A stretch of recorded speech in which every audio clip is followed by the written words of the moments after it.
Okej, no coś się zacięło, ale jest wszystko w porządku teraz. Dzień dobry panie i panowie, witam wszystkich bardzo serdecznie w ten przepiękny niedzielny wieczór. Ja nazywam się Marcin Skruch i dzisiaj, tak, dzisiaj panie i panowie nadejszła wiekopomna chwila, kiedy to opowiem wam, właściwie podpowiadam na wasze pytanie, czyli dzisiaj tak zwane Q&A, pytanie, nie odpowiedzi. Przepraszam bardzo, wy pytacie, a ja odpowiadam. Dlaczego tak? Ponieważ już jakiś czas temu, dobrze wiecie, że mniej więcej tam co 1000 subów, czy tam co kilka milionów wyświetleń robimy taki odcinek, no i akurat okazja się nadarzyła, proszę bardzo, bo no jakiś czas temu już możecie ładnie zobaczyć, że dokładnie 18 stycznia. 18 stycznia było 1000 subów, no i tak się akurat ładnie udarzyło, że no wiadomo, bo to było po świętach, mieliśmy przerwę i tak dalej, ogarnialiśmy najlepszego aktora, najlepszą aktorkę, więc rzeczywiście to troszeczkę zajęło. Więc w tym momencie jest wszystko w porządku i będę odpowiadał na wasze pytanie. Dzisiaj dwie nowe rzeczy tak naprawdę, bo oprócz tego, że jesteśmy na YouTubie, Facebooku, Twitchu, Twitterze albo Xie, jak kto woli, a także na Instagramie, no to jeszcze tutaj jest, próbuję nową rzecz, którą testuję. Cześć, pozdrawiam wszystkich.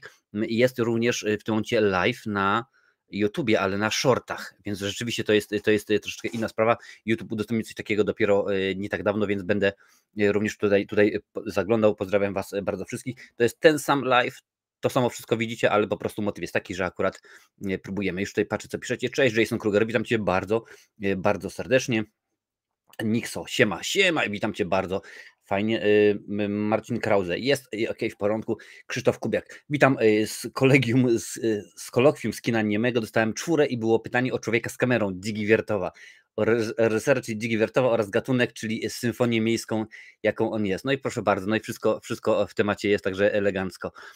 Zaskakujące jest, to mogę w tym momencie na razie ukryć, no widzisz, akurat ja mówiłem o tym, że no Człowiek z kamerą Dzigi Wiertowa, to też nomen omen widziałem go po raz pierwszy na pierwszym roku filmoznawstwa na Jagiellonce. No i rzeczywiście wywarł na mnie wrażenie, do tego stopnia, że mam ją gdzieś tam rzeczywiście, mam ten film gdzieś na DVD i jest bardzo, bardzo fajny. Cześć Adalet, witam cię również bardzo serdecznie i pozdrawiam jeszcze raz wszystkich, którzy są na shortach, a to już jest ponad 100 osób tutaj, także rzeczywiście dosyć inna sprawa, także możecie spokojnie gadać. Ważna rzecz, panie i panowie, dla wspierających, bo to jest ważne. Dorzuciłem ostatnio trochę materiałów dla was, więc rzeczywiście możecie sobie wejść i obejrzeć. Już wam pokażę, co w tym momencie dla was jest, co doszło, że tak powiem, udostępnij to, już sprawdzam. Wszyscy, nieważne jaki poziom wspierania macie, wszyscy mają w tym momencie dostęp jest, jak widzicie, wysyp żywych trupów, czyli Shaun of the Dead, są płonące siodła, macie już dostęp do odcinków kultowych horrorów. Wiadomo, że w przyszłym tygodniu kończymy serię Koszmar minionego lata, Koszmar następnego. Tak to jest.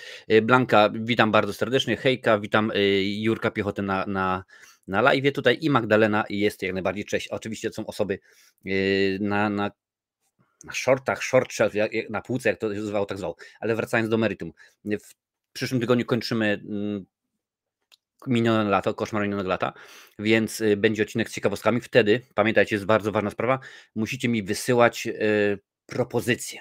Będzie specjalnie dedykowany właśnie post w dziale społeczność i możecie, to na razie jeszcze na chwilę wyłączę, w dziale społeczność i możecie spokojnie tam wejść i podrzucić waszą propozycję. Potem wśród propozycji 5, które będą się najczęściej pojawiały, 5, które powiedzmy najczęściej będą dostawały łapę w górę, najczęściej będą komentowane i tak dalej, zostaną poddane pod głosowanie, oczywiście tydzień później. Czemu 5? Ponieważ YouTube ma tylko i wyłącznie na ankiecie 5 miejsc i tak to rzeczywiście zostanie. Witam cię, Mozoles, więc tak to będzie.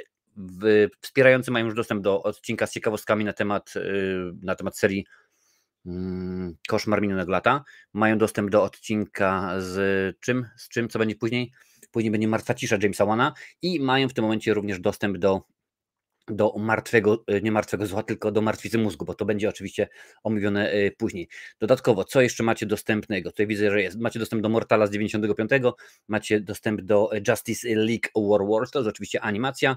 Co tu mam dalej? Hot Fuzz, coś Johna Carpentera, czyli nie ta druga wersja, nie ta druga część, tylko to. Zombieland, Uciekające zakonnice, no jak tutaj widzicie jest Martwa cisza, a także ciekawostki związane z koszmarem minionego lata. Dodatkowo macie jeszcze dostęp do, tylko muszę akurat znaleźć, jeszcze jest kilka rzeczy, których jeszcze nie wszyscy mogą. Pokaż mi tutaj, pokazuję. I już Wam pokazuję.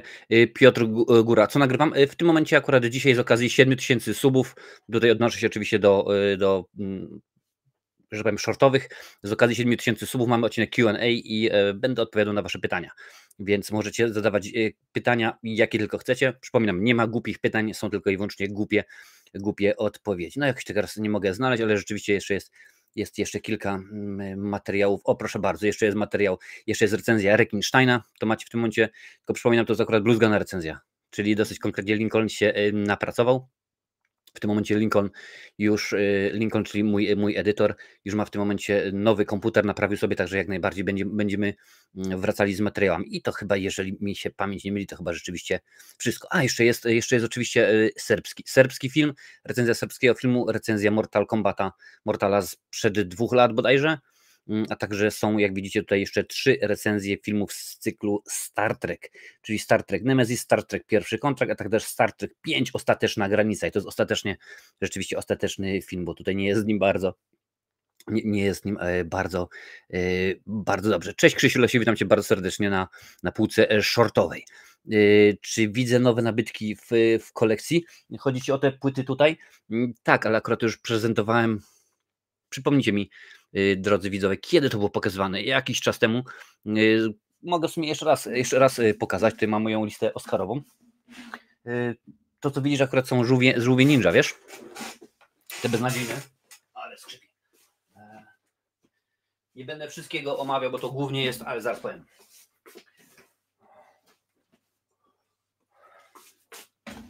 Tylko powiem co i jak.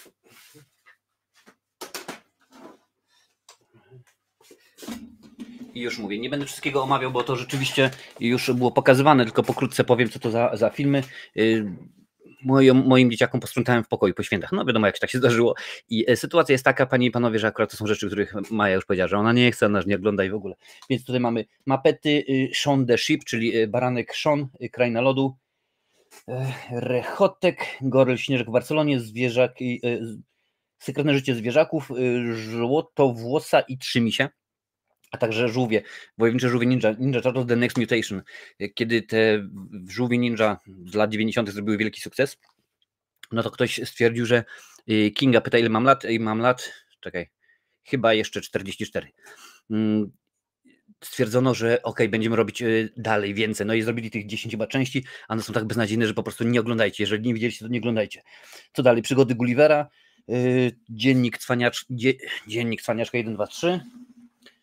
Ja mówię, to są głównie rzeczy dzieciaków. Paddington 1-2, Garfield 1-2, Pszczółka Maja 2 części, bajka o Pszczółce Maja, ten serial z lat 70. bodajże, Smurfy, Tom i Jerry, to jest bardzo dużo Tomów i Jerrów, chyba z 10 płyt. Dalej mamy tutaj oczywiście, bo Wiktor jest wielkim fanem kosmosu, więc Mikołaj mu przyniósł taki fajny pakiet na DVD. To jest akurat Układ Słoneczny, więc tutaj mamy odcinek z The End of Earth and the Most Dangerous Places, Alien Galaxies, Saturn, Jupiter, czyli Jowisz, dodatkowo jeszcze Mars, Ziemia i Księżyc, Inner Planets Mercury and Venus, czyli o Merkurii i Wenusie i Sekrety Słońca, więc to akurat są takie rzeczy, on uwielbia kosmos, Układ Słoneczny, wszystko z tym związane. Co to mamy dalej? No to jest jeszcze jedna płyta, tutaj ja dostałem od Mikołaja to, proszę bardzo, to jest taka paczka 30 chyba filmów, 43 godziny, 30 filmów do dzieła. Carry On. To było kiedyś pokazywane dawno temu w telewizorni. Także, jaki jest twój ulubiony film nie będący horrorem? Pyta Władko. Ja ogólnie tak, horrory niekoniecznie są może moim ulubionym gatunkiem, ale nie mam jednego filmu. Zaraz wrócę do tego. Mam 5, tak naprawdę 5 filmów, z czego 3 pierwsze się nigdy nie zmieniają, a te 2 pozostałe to zależności. Powiedzmy na 5. miejscu, że tak powiem, to jest Sekretne życie Waltera Mitty z Benem Stillerem w jednej z głównych ról. Na 4. Pi, Życie Pi, Żywot Pi, różnie to tłumaczą. I te filmy się zmieniają. Czasami po prostu obejrzę coś fajniejszego, mówię, o rzeczywiście, ale super jest i ja najbardziej to oglądam, a czasami nie. I 3 pierwsze filmy, które tak naprawdę nigdy się nie zmieniają i równie dobrze one mogły być wszystkie 3 na pierwszym miejscu, na drugim albo na trzecim, nie ma znaczenia. To jest Zielona Mila, Franka Daramonda z cudowną obsadą, Skazani na Shawshank, a także Dzień Świstaka. Te wszystkie 3 filmy po prostu mogę oglądać cały czas i jest wszystko w porządeczku. Więc to były chyba lata 90., kiedy było stolecie kina czy jakoś tak i rzeczywiście pokazywali te wszystkie filmy z cyklu Do dzieła. Tam było Do dzieła Marynarzu, co tutaj mamy, Do dzieła Sierżancie, Do dzieła Pielęgniarko, Nauczycielu i tak dalej, i tak dalej. To jest rzeczywiście mnóstwo fajnych produkcji. Oczywiście ja je widziałem wszystkie albo większość, no ale to jest akurat tak, że to było tak dawno temu, że rzeczywiście po prostu nie pamiętam i sobie będę je odświeżał, więc dobrze wiecie, że pokażę, jedną otworzę. To jest akurat w ten sposób, że no proszę bardzo, że dokładnie wiecie, skoro ja coś mam i niekoniecznie to pamiętam, no to sobie lubię wrzucić sobie na moją półkę z tak zwanymi pułkownikami i jest. Czy znam FNAF? Oczywiście, że znam FNAF. FNAFa byliśmy z moją córką w kinie na tym filmie i najprawdopodobniej powstaną jeszcze 2 części, ponieważ chociażby oj widzisz, i teraz mi wypadło z głowy, jak się nazywa nie Scooby-Doo, tylko Kudłaty. Aktor, który się wcielał w rolę Skudłatego. Przypomnijcie mi w tym momencie, bo akurat nie zapomniałem. W każdym razie zaraz podamy nazwisko, to on podpisał kontrakt na 3 filmy, a ponieważ to był wielki hit finansowy, to będzie więcej. Dalej tutaj mam oczywiście Kubusie Puchatki. Wow. Kubusie Puchatki jest Hefalumpy, Wielka Przygoda Kubusia Puchatka, Żółwie Ninja, to jest Nickelodeona, to oczywiście od mojej Krang Invasion, no i tutaj rzeczywiście są takie jakieś balet i tak dalej, a to są akurat prywatne rzeczy, które moje miśki tam kiedyś Maja kiedyś trenowała, więc tak to rzeczywiście. Matthew Lillard, Blatek, dziękuję Ci bardzo serdecznie, właśnie Matthew Lillard ma podpisany kontrakt na 3 filmy FNAF, czyli Five Nights at Freddy's, więc jakoś tak to będzie. Widzę, że dzisiaj się rozszaleliście i jesteście na różnych platformach, co mnie bardzo cieszy, bo czasami jest tak, zresztą sam YouTube o tym przyznaje, że mają problemy z transmisją. Ja w ogóle wczoraj skontaktowałem się z YouTube'em, bo akurat na Twitterze można się z nimi skontaktować i okazało się, że dużo filmów, dużo recenzji nie jest w ogóle wyświetlanych, to znaczy nie są pokazywane szerszemu gronu widzów. Zaraz do tego dojdę. Tutaj Piotr Góra pyta, czy gram w bilarda. Gram w bilarda, gram w snookera, no ja mieszkam w Irlandii, więc akurat tutaj snooker bardziej jest popularny niż bilard, ale tak naprawdę w 99% miejsc znajdziesz stoły do bilarda, ale nie amerykańskiego, nie z takimi dużymi kulami, tylko z tymi mniejszymi i te oczywiście stoły są również mniejsze. Czy gram w Robloxy? Nie gram w Robloxu. Blanko w Robloxy gra moja córka i mój syn. Już tutaj patrzę dalej, co piszecie. Narodziło mi się pierwsze pytanie, które recenzje się prosi nagrywa, bluzgane czy te normalne? Dla tych, którzy nie znają bluzganych recenzji, bo to jest taka sytuacja, że tutaj akurat jest mnóstwo, naprawdę, jest w tym momencie 120 osób. Sytuacja wygląda tak, bluzgane recenzje to są recenzje filmów bardzo złych. I to nieważne naprawdę, nieważne jaki jest gatunek, bo robiłem bluzgane recenzje na przykład filmu, a nawet wejdę w playlistę i sobie sprawdzę, jakie tam mam filmy, to będę mógł na bieżąco mówić. W tym momencie jest 17 bluzganych recenzji, czyli jeszcze jest kilka nieopublikowanych. I tak, na przykład jest Koszmar kolejnego lata, to była bluzgana recenzja, Titanic 666 również, Niewidzialna wojna Patryka Wegi, to też jest bluzgana recenzja. Na czym one polegają? Krótko mówiąc, jadę po filmie jak tylko mogę po prostu. Jeżeli chcę powiedzieć, że on jest owy i że on jest i tak dalej, wszystko to jest mówione. No niestety potem mój edytor, czyli Lincoln, musi to wszystko gdzieś tam powiedzmy wyciąć, zrobić, sprawić, żeby było dobrze, że to fajnie wyglądało. Dużo widzę, że filmów seria Władca Lalek też są bluzganych, co jeszcze Jeepers Creepers, 365 dni, ale kolejne 365 dni to również było bluzgane, co jeszcze Szczęki 4 i Teksańska masakra piłą mechaniczną 4, to było również. Czy pozdrowię Lena? Oczywiście, że tak. Pozdrawiam Cię Lena, fajnie, że jesteś, dziękuję bardzo. Ty grasz, Piotr Góra pisze, że grasz w Roblox. No widzisz, słuchaj, ja mam takie, powiem tak, oglądam filmy, oglądam seriale i jeszcze tak naprawdę gry w ten sposób powiem, co to była za gra? No mniejsza o większość, jakaś platformówka, jakaś przygodówka typu Far Cry i tak dalej, nawet chyba Far Cry dostałem od Mikołaja i rok czasu bo to było na PS4. Rok czasu gra leżała, zanim ją odpakowałem. Zresztą moi widzowie o tym wiedzą, także po prostu masakrycznie. Przypomnę, że dzisiaj jest odcinek z cyklu Q&A, czyli wy pytacie, ja odpowiadam. Odpowiadam na wszystkie pytania z wszystkich platform. Jeżeli lubicie takie odcinki, dajcie łapkę, dajcie suba. Niech rzeczywiście to się wszystko niesie, bo też czemu dzisiaj w ogóle eksperymentuję z tym, że mamy tą półkę z shortami, tą wersję taką, ponieważ dobrze wiecie, że ja robię shorty, robię 3 shorty tygodniowo. Można je zobaczyć właśnie i to na YouTubie, na TikToku i na wszystkich innych platformach. Także jak najbardziej. Czy jest tu ktoś serio? No dobra, piszcie sobie, Lena, jak najbardziej pozdrowiłem, więc shortów jest całe mnóstwo i wrzucam je i wbijam i tak to jest. Tak troszeczkę łażę między jedną kamerą a drugą, ale może się rzeczywiście ogarniemy. Patrzę, co mamy dalej. Co sądzisz o 5 koszmarnych nocach? Ale musisz, Nixon, napisać, czy chodzi o grę, czy chodzi o film. Już mówię od razu, gry inaczej. Grę znam, ale nigdy nie grałem. Jak już powiedziałem wcześniej, moja córka dosyć konkretnie ogrywa. Cześć Domin, witam Cię bardzo serdecznie.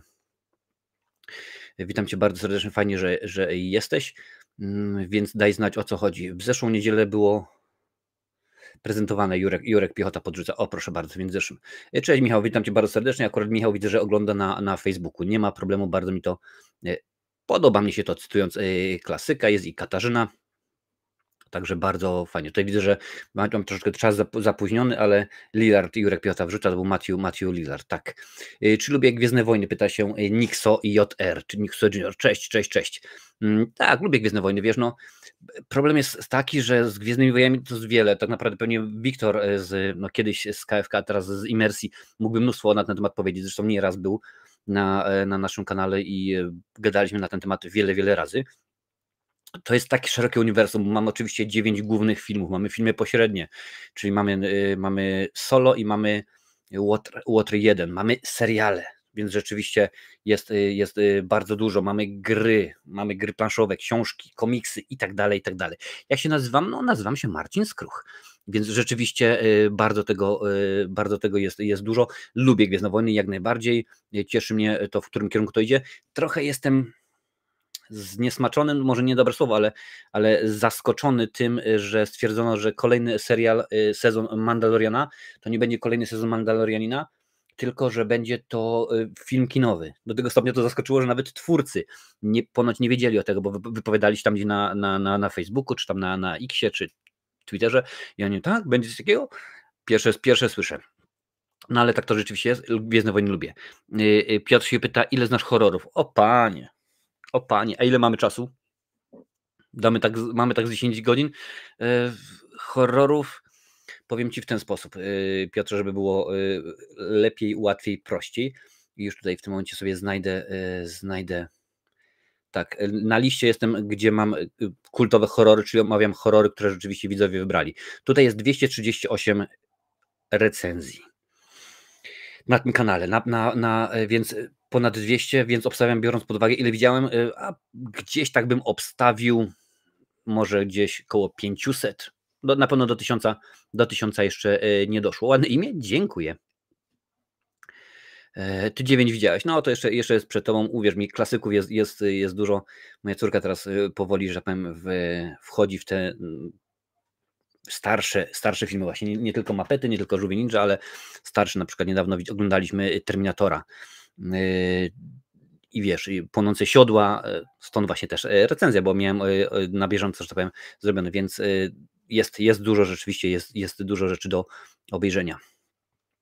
Pytanie od Jurka. Czy był kiedyś film w twojej karierze kinomaniaka, który sprawił, że płakałeś, wzruszyłem się? Na pewno był, wiesz, na pewno był taki film, tylko teraz muszę sobie przypomnieć, bo ostatnimi czasy, no to niekoniecznie jest bardzo dobrze. Jeżeli chodzi o ostatnie produkcje, to muszę przyznać, że rzeczywiście na mnie zadziałał dosyć fajnie film The Holdover, czyli Zimowe przesilenie bodajże, taki jest polski tytuł. Bardzo ciekawa produkcja. Z tego co pamiętam, płakałem i bardzo się wzruszyłem podczas, jakby to powiedzieć, dobra, trudno powiem, zdradzę fabułę, podczas końcówki Zielonej Mili. Ta dokładnie, wiesz, kiedy wykonują, no bo to w filmie się dzieje w więzieniu, kiedy wykonują wyrok. Rzeczywiście, kiedy już mamy ten cały kontekst odnośnie tego Johna Coffeya i mówią co, gdzie, jak, i no to już rzeczywiście zrobiło na mnie bardzo, bardzo duże wrażenie. Tutaj patrzę. Cześć Wiktor, bardzo serdecznie witam Cię na Twitchu. Cześć Marcin, to ja Wiktor Z, tylko czat na YouTubie mi się spieprzył koncertowo lub kameralnie, jak wolisz, ale jestem, super. Nie ma problemu, mówię, jesteśmy dostępni na YouTubie w 2 miejscach, czyli horyzontalnie i wertykalnie, tak jak ładnie jesteśmy. Jesteśmy na Facebooku, na Twitchu, na Xie, a także na Instagramie. Wszędzie tam można oglądać, gdzie wolicie po prostu. Czy gram w gry, pyta Piotr. Różnie z tym jest, wiesz, różnie. Cześć Anna, witam bardzo serdecznie. Z tym jest różnie, próbuję się, staram. Mam nawet taki był plan, żeby dzisiaj troszeczkę pograć. Dzisiaj wczoraj miałem grać w cudowną grę, którą mam na Steamie, Puppet Master, czyli Władca Lalek, ale jakoś na szczęście się do tego nie zabrałem, biorąc pod uwagę, jak beznadziejna i gówniana była ta seria tych filmów, to stwierdziłem, że jednak sobie odpuszczę. Patrzymy dalej, co tutaj piszecie. Adalet pisze, jaki serial polecasz obejrzeć? No to wiesz, to już w zależności od tego, co lubisz. Na pewno tak. Ostatnio obejrzałem i to był wielki mój błąd. Polecaliście wy, widzowie, a także koledzy w pracy. Mówią, stary, jest fajny film, serial na Amazonie, nazywa się Reacher, na podstawie książek Lee Childa. Obejrzyj. No mówię, a dobra. Taki dzień jak dzisiaj, elegancko zrobiliśmy odcinek, poszedłem do góry. Mówię, 11 jest, no to co prawda do pracy na rano wstaję o 6, ale jeden odcinek sobie obejrzę. I to był wielki problem, ponieważ nagle, dobra, jeden odcinek, nie? Nagle patrzę, o kurde, pierwsza jest. I rzeczywiście wciągnął mi ten serial, także jeżeli lubicie akcje, serial akcji, to polecam. Typu Transporter, typu może nie James Bond, bo to akurat niekoniecznie, ale takie powiedzmy dobre kino akcji. Zapomnijcie oczywiście o tym filmie z Tomem Cruise'em, bo to całkowicie jest inna sprawa. Paweł tutaj pyta, którą część Bonda jest według Ciebie najlepsza? Stary, ale pytanie hardkorowe. Dużo ich jest. Jedna z gorszych, ale mimo wszystko jakoś tam mam do niej sentyment, czyli w Tajnej Służbie Jej Królewskiej Mości z George'em Lazenby jako Jamesem Bondem i Telly Savalasem jako Ernestem Stavroblofeldem. Mam do niej sentyment, bo może widziałem wiele razy, ale lubię te z Seanem Connerym. Roger Moore niespecjalnie mnie przekonuje. Muszę powiedzieć, że Roger Moore tak na dwa razy. Bardzo mi się podobał również Golden Eye z Piersem Brosnanem. No i jeżeli chodzi o Daniela Craiga, ostatnia mnie rozwaliła. O, proszę bardzo, film na temat, na którym się wzruszyłem, zakończenie Jamesa Bonda ostatniego również bardzo na mnie podziałało. Także wracając do Adalet, tak, jak najbardziej, Reachera mogę spokojnie polecić, no wiadomo, że serial, co prawda starszy sprzed bodajże roku czy 2, ale Czarnobyl też bardzo, bardzo mi się podoba, też rzeczywiście warto obejrzeć. Teraz czekam na kolejny sezon oczywiście The Boys, bo to lubię bardzo, także w porządku. Wiktor pyta, Marcinie, jakie są wrażenia po Martwicy Mózgu? Bardzo dobre, bardzo im plus. Martwica Mózgu Petera Jacksona wiele razy już widziałem i jak najbardziej podoba mi się. Cześć, witam Anna. Oczywiście jest to recenzja, już mówiłem, dla wspierających, także nie wiem, czy Wiktor wspierasz, ale chyba nie. Będzie oczywiście na kanale Marcinowe Recenzje Ekstra mój pełny komentarz do filmu. Ta Czarnobyl to chyba z 4 lata już pisze Liber. Możliwe rzeczywiście, no serial sprzed pewnego okresu. No, ja na przykład moim ulubionym serialem jest Przystanek Alaska, czyli Northern Exposure, gdzie tam występuje mnóstwo fajnych, nowych, ciekawych aktorów. 2019 pisze Liber, no to rzeczywiście już nawet 5. rok idzie. Co tutaj dalej jest napisane? Krzysztof Kubiak, gdybyś miał się cofnąć do czasu premiery jakiegoś filmu, to jaki byś film wybrał?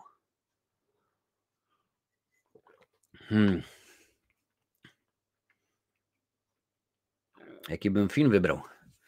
No to wiadomo, że to musiałoby być coś wielkiego. Wiesz co, pewnie chciałbym, pod warunkiem, że oczywiście teoretyzujemy, mogę spokojnie się przemieszczać w czasie i w przestrzeni, więc wybrałbym Gwiezdne Wojny, 4. część, właściwie wtedy jeszcze nie wiadomo, że 4. część, bo sam jeszcze Lucas nie był. Czemu? Ponieważ George Lucas, inaczej, były pokazy przedpremierowe dla krytyków i dla i dla studia. Nikt w ten film nie wierzył, w ogóle nikomu się to nie podobało. Wszyscy mówili, że jest beznadziejny, że jest denny.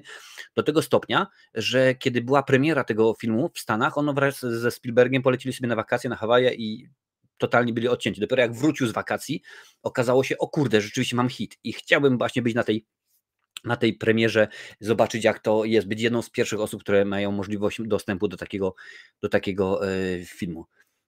Marcin, najlepszy film, który okazał się największym zaskoczeniem, a z góry go skreślałeś, wiesz?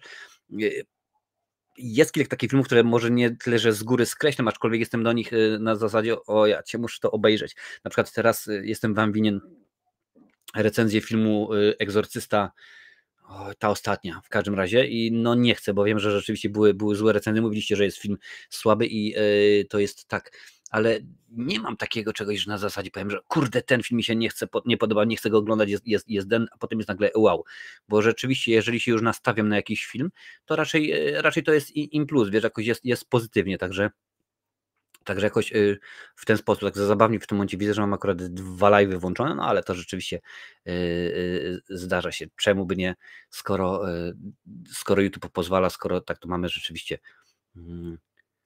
to niech sobie śmieje. Tutaj patrzę oczywiście na ten. Anna, cześć, hej, hello Anna, witam Cię bardzo, bardzo serdecznie po raz wtóry. Zaraz odpalę kolejne pytanie, muszę tutaj coś sprawdzić na YouTubie oczywiście. O, i teraz jest dobrze. Dobra, patrzę dalej. Jaka jest Twoja ulubiona część Halloween? Pyta Nixo Junior. Lubię pierwszą część, oryginalną Johna Carpentera. Lubię pierwszą część Roba Zombiego. Rzeczywiście wydaje mi się, że zrobił dobrą robotę. I lubię pierwszą część chyba Greena, tak? Rzeczywiście. To można by powiedzieć w ten sposób. No, jakbym miał wybierać, to chyba bym się nie mógł zdecydować. Pomiędzy Robem Zombiem a Carpenterem. Obydwie są dobre. Czy po tym, jak musiałeś obejrzeć Teksańską Masakrę Biomechaniczną, 4 Drogi bez powrotu, 5, 6 i inne wybitne filmy w celu zrecenzowania, obejrzałeś ponownie? Nie ma takiej możliwości. Te filmy były obejrzane, dziękuję bardzo. No ja je mam gdzieś, bo niektóre z nich kupowałem, chyba nawet Teksańską mam na DVD, Szczęki na pewno mam wszystkie 4 i chyba mam Drogę bez powrotu, którąś tam, ale po prostu nie, dziękuję bardzo. Ja jak bluzganych recenzji tak naprawdę filmów, które były robione, to raczej nie oglądam powtórnie. Jakbyś miał możliwość, pyta Adaletę, to z którym znanym reżyserem chciałbyś się spotkać i pogadać? No, z moim ulubionym, a przynajmniej jednym z ulubionych, czyli z Guillermo del Toro, facet od między innymi Hellboya, Kronos i tak dalej, wielu rzeczywiście zacnych filmów, bo to jest bardzo fajne. Kiedy kolejny crossoverowy live, czyli kiedy, domyślam się, kiedy jakiś gość, chyba o to Ci chodzi, czy kiedy ja się pojawię na innym kanale, nie wiem, daj mi znać różne takie, o co chodzi w tym pytaniu. Kiedy możemy spodziewać się live z gośćmi? O, proszę bardzo, Jurek pyta. Pierwszy gość już będzie za 2 tygodnie. Będzie to Oliwier, który wygrał w trakcie naszego live'u charytatywnego, gdzie zbieraliśmy pieniądze dla Się Pomaga, wygrał taką możliwość, więc spotkamy się za 2 tygodnie z Oliwierem i pogadamy sobie o najlepszych kontynuacjach w historii kinematografii światowej. Ricky, witam Cię bardzo serdecznie. Co wybierasz, Freeze czy Blowek, Anna? W ogóle nie wybieram, oni mnie nie interesują wcale. Będzie może kiedyś recenzja Prześladowcy. Prześladowca to jest Prześladowca, że nas sprawdzi, co to za film, bo to możliwe, że jest Prześladowca. Muszę sprawdzić, co to za film. W tym momencie Joyride, tak? Taki jest tytuł. Czy o ten film chodzi? O film Joyride? Jeżeli tak, no to wiesz co? Widzę, że to jest thriller. Możliwe, bo motyw jest taki, że w tym momencie do kultowych horrorów to wy właśnie wybieracie filmy, to wy decydujecie, chciałbym, więc jeżeli kiedyś na przykład będzie podany pod głosowanie, to pewnie tak. Znam Cię, Ricky the Clown, znasz mnie? Okej, w porządku, możliwe, że tak. Cześć, Trefiter, dobry wieczór, więc z tym jest różnie. Ogólnie, jeżeli chodzi o recenzję, to staram się być na bieżąco, że tak powiem, z nowościami. Ale wracając do gości, no już za 2 tygodnie będzie Oliwier, więc sobie z nim pogadamy. Ostatnimi czasy, i to mówiłem, chyba z Lanslem ostatnio gadaliśmy właśnie na naszym Discordzie, mówimy, że jest kilka nowych kanałów, które obserwuję, które sobie rzeczywiście patrzę, oglądam. Oczywiście treść popkulturalna, czy tam powiedzmy filmy, czy seriale, czy horrory, czy komiksy, czy gry, więc rzeczywiście będzie kilku nowych gości, ale na razie nic nie chcę mówić, no bo jeszcze rzeczywiście nic nie ustalone. Jakie są twoje ulubione podgatunki horrorów? Slashery. Slashery lubię i filmy i o duchach jak najbardziej. Co sądzisz o Olśnieniu z 97 roku? Nie wiem, nie pamiętam, nie widziałem, a jeżeli widziałem, to był na tyle słaby, że mi nie zapadł w pamięć. Wiktor Pulchny. The Reaper, dzięki za suba, dziękuję bardzo, fajnie, że z nami jesteś. Pamiętaj, żeby włączyć dzwonek z opcją wszystko, bo wtedy jest duża szansa, że YouTube Cię poinformuje o opublikowanych materiałach. Co sądzisz o kinie Larsa von Trier'a, jego ulubiony, najsłabszy film? Co myślisz o jego stylistyce? Czy lubisz? Ja się zakochałem w filmach tego pana. Wiesz co, ja z von Trierem mam ten problem, że niespecjalnie właśnie cenię go jako twórcę i mówiąc to, powiem, że jego film... proszę bardzo, i teraz muszę sobie przypomnieć tytuł, Zbiork. Za chwilę mi pewnie tytuł wskoczy. Jest jednym z takich, które rzeczywiście obejrzałem i jest super świetny, bo na przykład pamiętam Przełamując falę, ojoj, to był dla mnie po prostu dramat ten film. Słuchaj, już sprawdzę w tym momencie. Bjork, von Trier.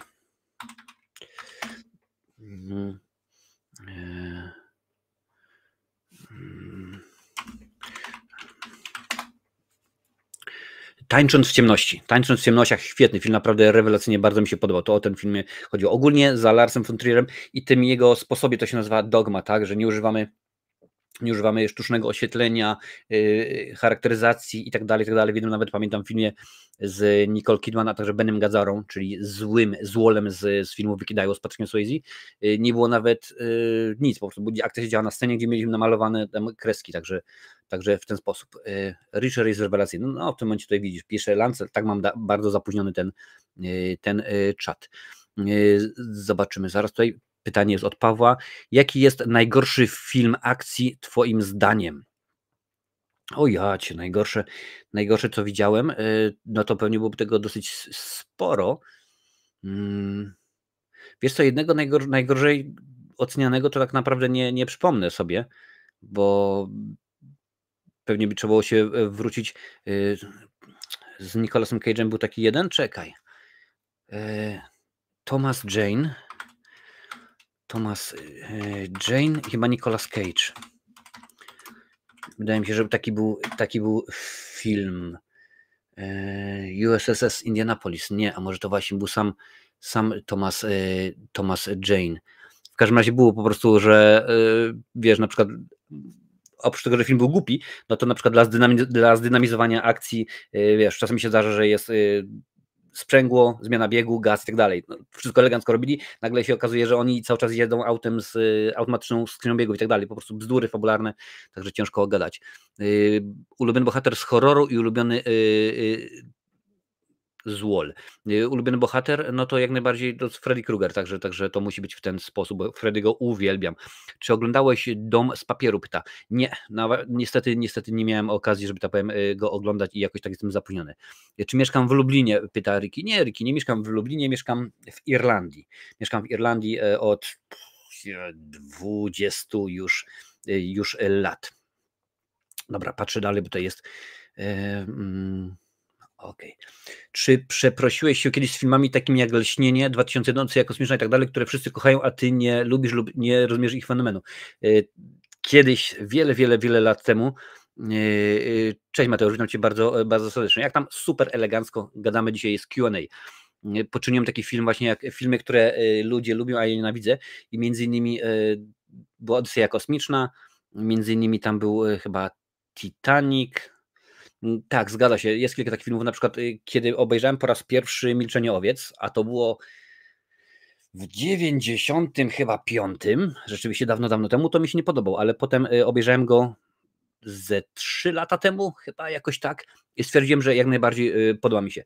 Jeżeli chodzi o Lśnienie, nie, Lśnienie mi się nadal nie podoba, zresztą miałem przecież dysputę z Rafałem z Galerii Horroru i on był właśnie grupa Lśnienie, ja byłem grupa Dziecko Rozmery Polańskiego i jak najbardziej nie. Odyseja kosmiczna w porządku, także to się zmienia.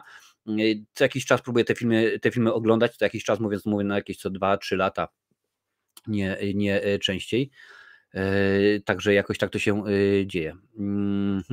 I no tak, no to się zmienia, wiesz, czasami jest tak, że mam horrory, których nie lubię, mam filmy, których nie trawię, mam komedie, które po prostu wręcz uważam za głupie, tylko po to, żeby obejrzeć po latach i zmienić zdanie. Tak samo na przykład w drugą stronę to działa. Pamiętam, że kiedyś na przykład byłem bardzo pod wrażeniem i jak mi się podobał film, komedia właśnie, straszny film, bodajże 5, no i po prostu bawiłem się tym świetnie, a teraz go obejrzałem na potrzeby właśnie kultowych horrorów i stwierdziłem, że tego się po prostu nie da oglądać, że to jest po prostu nudne.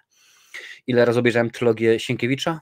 Kilka. Tylko kilka razy, rzeczywiście nie było aż tak, że cały czas to oglądam. Pewnie gdzieś tam w telewizji jest, to nie ma problemu. Jaka jest twoja ulubiona część Halloween? Okej, to już było. Obejrzę Richera, jeszcze nic nie widziałem. No proszę bardzo. Do której live? Zobaczymy. Live będzie się toczył, dopóki się będzie toczył. Nie ma jakiejś magicznej godziny, także spokojnie możemy lecieć długo, bo jutro mam do pracy na drugą zmianę, także nie ma najmniejszego problemu. Czy zamierzasz obejrzeć coś jeszcze Marka Polonii? Jako wielki fan jego twórczości mogę polecić jego duologię Ghost of Camblood i Camblood First Slaughter. Wiesz co, no, Mark Polonia to jest facet, który, co on zrobił?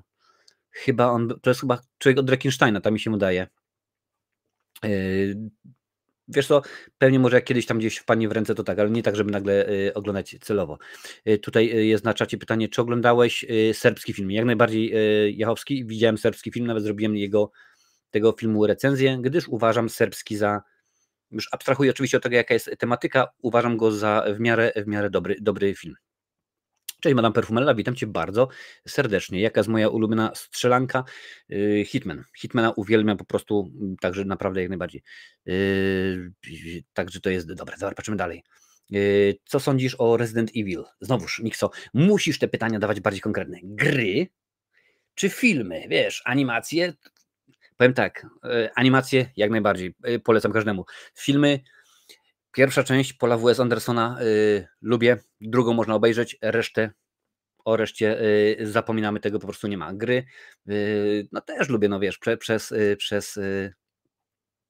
przez sentyment. A trylogia jeszcze jest It Kills, okej. Poznałeś kiedyś jakiegoś wielkiego reżysera osobiście? Kazimierza Kuca poznałem przy okazji pokazu prapremierowego filmu Pułkownik Kwiatkowski w kinie Marzenie w Tarnowie, przy okazji Tarnowskiej Nagrody Filmowej. Bardzo, bardzo fajny człowiek. Zaraz zobaczymy dalej, tutaj piszecie. Okej, co sądzę o Krakowie? Lubię Kraków. Zresztą jak mówię, jestem z Tarnowa, a do Krakowa mam 78 km. Wiktor pyta, to jak już macie Marka Polonii, udało się go zaprosić? Nie, w ogóle nie ma podejścia na IMDb Pro, nie ma w ogóle żadnych namiarów do niego. Dzwoniłem raz, stwierdziłem, że zadzwonię, no ale nikt nawet nie odbierał pod tym numerem, gdzie tam jest numer jego firmy bodajże, także. Co sądzę o serii Hostel, pyta Wiktor. Widziałem pierwszą część, pamiętam, że na mnie dosyć hardkorowo zrobiła wrażenie, bo dla mnie to troszkę za mocne, ale chyba z tego co pamiętam było rzeczywiście chyba dobrze. O live z gośćmi chodziło. Okej, no to w tym momencie już się po trosze wyjaśniło. Oglądałeś kiedyś szwagrów na YouTubie? Czy jeżeli chodzi o szwagry, czy to są ci, którzy co jakiś czas tam lubią się pojawić w piosence Sławomira, czy na przykład w piosence Letniego Chamskiego Podrywu i tak dalej. Jeżeli o tych chodzi, to jak najbardziej. Madame Perfumella pyta, Marcinie, jak dbasz o swoją motywację do nagrywania recenzji? No to rzeczywiście z tym jest czasami różnie. Wiesz co, ja akurat mam ustalone, że kanał na YouTubie jest prowadzony do dnia tego i tego. Ja mam swoją datę i wiesz, motyw jest taki, że ja lubię filmy. Ja lubię filmy, czy to rzeczywiście robić. No dobrze wiecie, że zrobiłem już kilkanaście krótkometrażówek. Lubię robić filmy, lubię je oglądać, lubię o nich czytać. Moja kobieta ostatnio wchodzi, mówi, co ty oglądasz? Ja mówię, Robodok. Mówi, co to jest? Mówię, to jest dokument o tym, jak powstawał pierwszy Robocop. Mówi, aha, fajnie. A długie to jest? Mówię, no 4,5 godziny bodajże. Także to jest słów. No i wiesz co, czasami jest tak, że mam dobre filmy do obejrzenia. Na przykład teraz ja uwielbiam okres styczeń, luty, ponieważ to jest tak, że wtedy do Polski wchodzą te wszystkie filmy, które są nominowane do Oscara. Bo wiadomo, w Stanach one wchodzą powiedzmy listopad, grudzień, żeby członkowie Akademii mieli je w pamięci i one dopiero wtedy do nas wchodzą, więc ja ten okres bardzo, bardzo rzeczywiście lubię. I to jest ten sposób. Czasami się obejrzy jakiegoś Titanica 666 i zastanawiasz się, mówi, co to jest, o co chodzi, skąd ja takie gówno wyczerpnąłem, a czasami jest tak, że po prostu oglądasz film i mówisz, ależ to jest piękne, to jest arcydzieło, to jest coś, co rzeczywiście chcę obejrzeć po raz wtóry. Dobra, jakieś pytania są jeszcze? Tutaj robiłeś w grupie Azoty, jak mówimy o Tarnowie, nie pracowałem na Azotach, ani na mechanicznych też nie. Czy jest jakiś gatunek filmu, na który jesteś zamknięty, pyta ten Dziechowski. Wiesz co, niespecjalnie jestem fanem komedii romantycznych. Mówiąc to, mam swoje ulubione, bo na przykład Masz wiadomość z Tomem Hanksem i Meg Ryan, a także Czego pragną kobiety z Helen Hunt i Melem Gibsonem, to są jak dla mnie dobre produkty, ale ogólnie rzeczy typu co to teraz się dzieje, list do M40 i tak dalej, no tak niekoniecznie to mnie interesuje. Zrecenzujesz Piranię, całą serię, pyta Paweł. Jeżeli, jak mówiłem wcześniej, jeżeli będzie to podrzucone pod głosowanie, mówię, już we środę publikuję odcinek z ciekawostkami cyklu Koszmar minionego, następnego i kolejnego lata i wtedy będziecie wrzucali propozycje. Także we środę proponuję wejść na kanał w dział społeczność, tam będzie dedykowany post, możesz spokojnie wtedy wejść i wrzucić ten temat. Jeżeli ktoś to podchwyci, ktoś powie tak jak najbardziej, tam przybiją ci łapkę, czy skomentują i będzie to jedna z 5 najczęściej wrzucanych propozycji, to nie widzę problemu. 500 Days of Summer to genialna komedia romantyczna, pisze Krystian. No nie widziałem, a przynajmniej chyba nie kojarzę. Dobra. Czy kiedyś wystąpisz, albo chciałbyś wystąpić w podcaście Juliana Koszmarne Horrory? Czy wystąpię? No nie, no tam to we dwóch prowadzą, to wiesz, to raczej mnie tam nie będzie. Tańcząc w ciemnościach, tutaj jak najbardziej wrzucacie OK. Jaka jest twoja opinia o filmach Hellraiser? Hellraiser też był omawiany w cyklu kultowe horrory. Nie są to super rewelacyjne filmy. Oczywiście mam sentyment do trójki, a to tylko dlatego, że przeprowadziłem wywiad z Kenem Carpenterem, który w trzeciej części wcielał się w Cenobitę w Hammerheada. Pierwsze ogólnie 3 części do czego się nadają, potem jest już bardzo źle. Nawet jedna z części, ta którą nakręcili chyba w 14 dni, jest w bluzganych recenzjach. Ta ostatnia nie była najgorsza, trzeba przyznać rzeczywiście. Pytanie jest kolejne. To może tak, co sądzisz o dom, który zbudował Jack von Trier'a? Ja musiałem obejrzeć kino ostatniej dekady, miałem dość. Nie, no, wiesz co, to widziałem dawno temu i nie pamiętam, nie przypominam sobie, nie wspominam dobrze. Wiktor zresztą o to samo pyta, dom, który zbudował Jack. Czy oglądamy Squid Game? Tak, obejrzałem Squid Game, ale nie wtedy, kiedy, że tak powiem, ten serial wyszedł, dopiero nie w czasie. Patrzę dalej. Co tutaj piszecie? Dobra, gadać sobie między sobą. Dobra, patrzymy. Co kieruje ludźmi tworzącymi filmy typu Kupuś, krew i miód, chęć zdobycia słowa na 5 minut, robienie ich dla jaj, czy rzeczywiście uważają to za murowane hitro? Nie, chodzi o to, że robią to dla kasy. W tym momencie mają, popatrzcie, aż nawet w tym momencie sprawdzę, ale z tego co pamiętam, box office, proszę bardzo, on był zrobiony za grosze, wiesz? Winnie the Pooh. On był zrobiony za grosze, a zarobił rzeczywiście grube miliony. A to ja muszę, bo tak, gdzie to jest? 2 już leci, Blood and Honey. O, proszę bardzo. Już tutaj patrzę, bo tutaj film zarobił $5 milionów. On zarobił $5 milionów, a kosztował kilkaset tysięcy, więc jak najbardziej przebitka jest ogromna. Tylko i wyłącznie kasa. I tak jak mówiłem ostatnio, i tam będzie więcej, bo pamiętaj też, że Jurku, że niedługo Batman, Superman, one też wchodzą do domeny publicznej, bodajże za 2 czy 3 lata, czy jakoś tak. No wiadomo, tam Kaczor Donald i tak dalej, kilka tych innych rzeczywiście, także będzie bardzo dużo tego. Sekundkę. Krzysiu Lesiu, daj znać, czy jesteś jeszcze na czacie na shortach. Albo w ogóle, czy ja mogę to zrobić? Ja nie wiem. O, proszę bardzo. Ciach, poszło? Poszło, proszę bardzo. Musiałem zablokować kogoś. Patrzę. Czy ty masz naprawdę na imię Marcin? No nie, no wiesz, tak, Marcinowa recenzja jest tak, bo jak najbardziej. Cześć Darkin, witam cię bardzo. Fajnie, że jesteś. A czy do tej listy wszyscy kochają, a nie od kilku lat coś nowego doszło? Wiesz, to już tak naprawdę chyba nie postrzegam tak tych filmów, wiesz, jakoś, że o proszę bardzo, stanę w kontrze.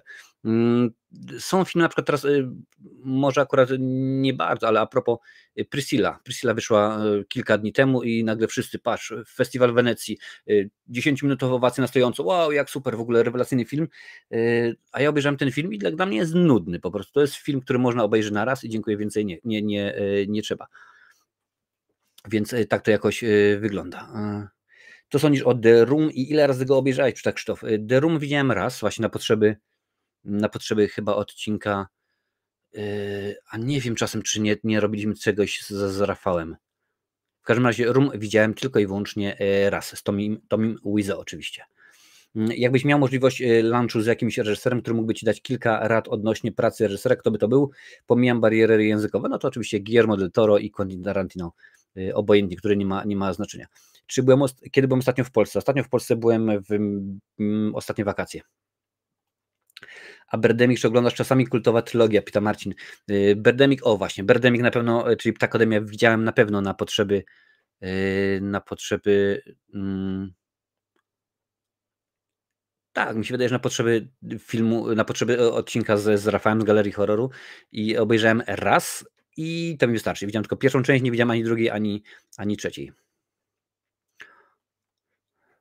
Jak wylądowała moja studniówka, bo jestem świeżo po, pyta Michael. Studniówka, no pięknie, w Bristolu mieliśmy, cudownie rzeczywiście, bardzo fajnie się bawiliśmy. Poszedłem z koleżanką, a spotkałem inną fajną dziewczynę, którą to koledze odbiłem. Masz 39 lat? No dobrze, ja mam 44. Dobra. Ale było bardzo fajnie, kulturalnie. Popiliśmy mocno z naszym profesorem od fizyki. A on rzeczywiście lubił. Nie ma głupich pytań. Czy lubisz filmy z tego samego gatunku, co Ostatnie tango w Paryżu albo Głębokie gardło? No słuchaj, Ostatnie tango w Paryżu, no wiesz, no Marlon, no nie można nie lubić. To wiesz, z każdego tak naprawdę gatunku są filmy, które można oglądać. To nie jest nagle tak, że jestem na przykład w stanie albo mam ochotę obejrzeć 10 komedii pod rząd, albo na przykład 10 horrorów czy sci-fi. Bo w pewnym momencie tracisz zainteresowanie, wiesz, i to jest z tym niekonieczne, ale jak najbardziej nie ma takich rzeczy, których bym nie oglądał. To sądzę o Ace Ventura. W porządku, jak najbardziej lubię, ale tylko to z Jimem Carreyem, potem był jakiś młody Ace Ventura, taki, siaki, owaki, także tego akurat nie kojarzę. Tutaj dajesz pytać jeszcze.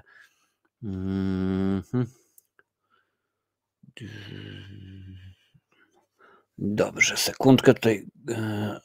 Zaraz muszę tutaj. No, widzę, że jest niekoniecznie dobrze. W porządku, już poprawione. Luzik. Na koszmarny zapraszają gości, więc Marcin jak najbardziej byś tam nadawał. No widzisz, skoro zapraszają, to może kiedyś się doczekam. Przypomnę, że dzisiaj, zaraz odpowiem na pytanie, że dzisiaj jest odcinek z cyklu Q&A, czyli wy pytacie, ja odpowiadam. 7000 subów wbiło, więc jak najbardziej pomysł bardzo zacny. Jak Ci podoba muzyka z Halloween? Bardzo mi się podoba. Motyw przewodni, wiesz, to jest bardzo ważne, Nixo, żeby był bardzo rozpoznawalny motyw przewodni. I w tym momencie nieważne, czy mówimy o Koszmarze z ulicy Wiązów, gdzie mamy Freddy'ego i ten słynny One, Two, Freddy's Coming For You, czy Halloween, czy coś innego, ale jeżeli jest, no to jest super. Także bardzo mi się podoba. Zresztą Carpenter do większości swoich filmów tworzy muzykę. Ostatnio robiłem recenzję właśnie filmu Coś, nomen omen Carpentera, do którego nie robił muzykę, do którego muzykę robił Ennio Morricone i zabawna sytuacja jest, ponieważ muzyka do Cosia, The Thing, została nominowana do Złotej Maliny jako najgorsza muzyka, jaka tylko mogło być. Rzeczywiście, więc jest po prostu bzdurna i wiele lat później Quentin Tarantino, który kręcił Nienawistną ósemkę, ten western, wykorzystał muzykę, która była w filmie Coś, ale została wycięta, po prostu nie używali i użył tą muzykę na potrzeby filmu właśnie Nienawistna ósemka i tenże soundtrack, ta ścieżka dźwiękowa otrzymała Oscara, także po prostu jest świetnie. Patrzę, tutaj piszecie.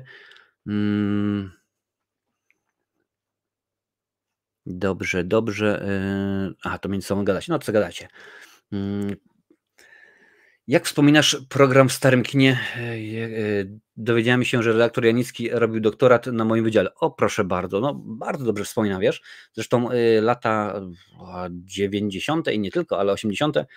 Dosyć fajnie były kulturowo, filmowo zrobione. Tak się ostatnio zastanawiałem po tym, jak Tomasz Raczyk trafił na Kanał Zero i tak mówię, zobaczę jak to rzeczywiście wygląda, jak to jest i nagle się okazuje, że tak.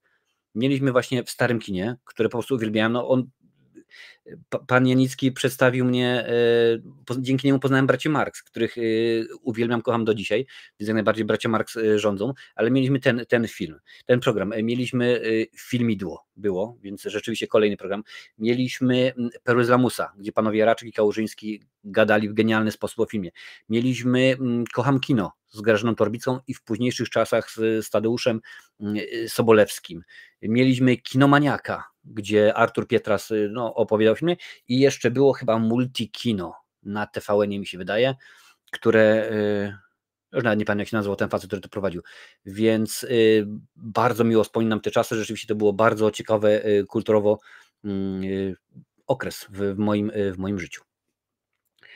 Ulubiona ścieżka dźwiękowa do filmu i wykluczam Star Wars i filmy horrory. Nie, akurat ten film tutaj by się nawet nie zakwalifikował. Jeżeli chodzi o ścieżki, mam kilka. Na pewno przede wszystkim ścieżka z filmu Bandyta Macieja Dejczera. Michał Lorenz genialną zrobił robotę, naprawdę takie fajne bałkańskie klimaty. To jest ten film, w którym występuje m.in. Pete Postlethwaite,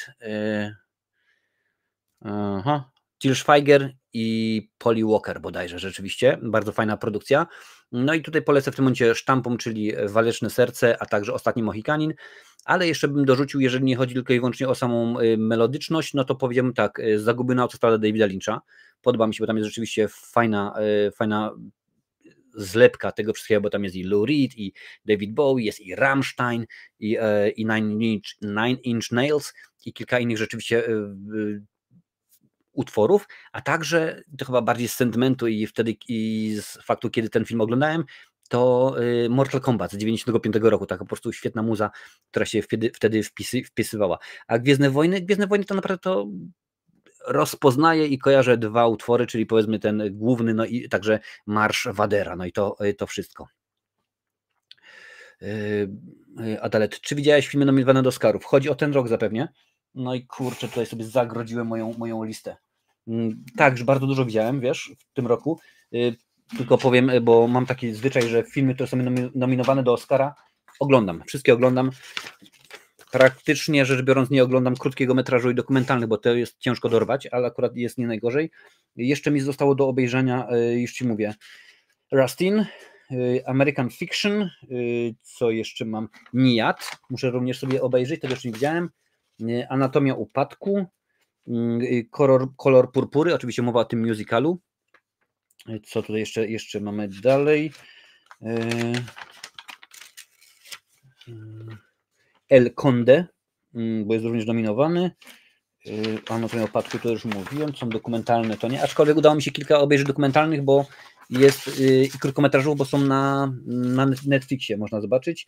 No jeżeli chodzi o filmy międzynarodowe, to widziałem tylko Bractwo, Śnieżne Bractwo, Anatomię Snow, to jeszcze nie widziałem. Golda nie widziałem, American Fiction to już mówiłem. Jeżeli chodzi o piosenkę, to Flaming Hot nie widziałem filmu. No i coś to jeszcze jest. Past Lives. Nie pamiętam jak się po Zone of Interest to już mówiłem. No i animowany, krótkometrażowe. I chyba to by było na tyle. Aha, jeszcze Godzilla. Godzilla minus one. Tego jeszcze też rzeczywiście nie widziałem. Hej, witam jak najbardziej. Anno Wąs. Dobra, patrzę co się dalej dzieje. Gdzie tutaj mam? Proszę bardzo. Najdłuższy maraton filmowy i co to było?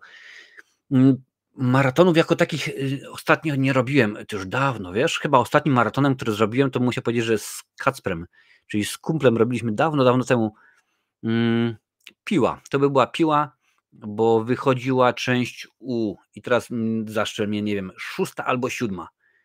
I akurat z Kacprem i z Magdą Zrobiliśmy się ze znajomymi, zrobiliśmy sobie maraton, obejrzeliśmy od 10 bodajże wieczór do rana, oglądaliśmy wszystkie, więc oglądaliśmy albo 5 albo 6 części Piła pod rząd. Czy widziałem zwiastun Puchatka 2, pyta Wiktor? Nie, jeszcze nie widziałem, aż się boję, naprawdę, aż się boję. Od którego roku oglądasz Oscary na żywo? Od 93. Od roku, kiedy zacząłem się interesować filmami, od wtedy właśnie zacząłem oglądać Oscary. Kiedyś były pokazywane jeszcze w TVP, a później już to przejął bodajże Kanal Plus, no a teraz wiadomo, jak jestem za granicą, to oglądam w oryginale po angielsku, najczęściej na Now TV.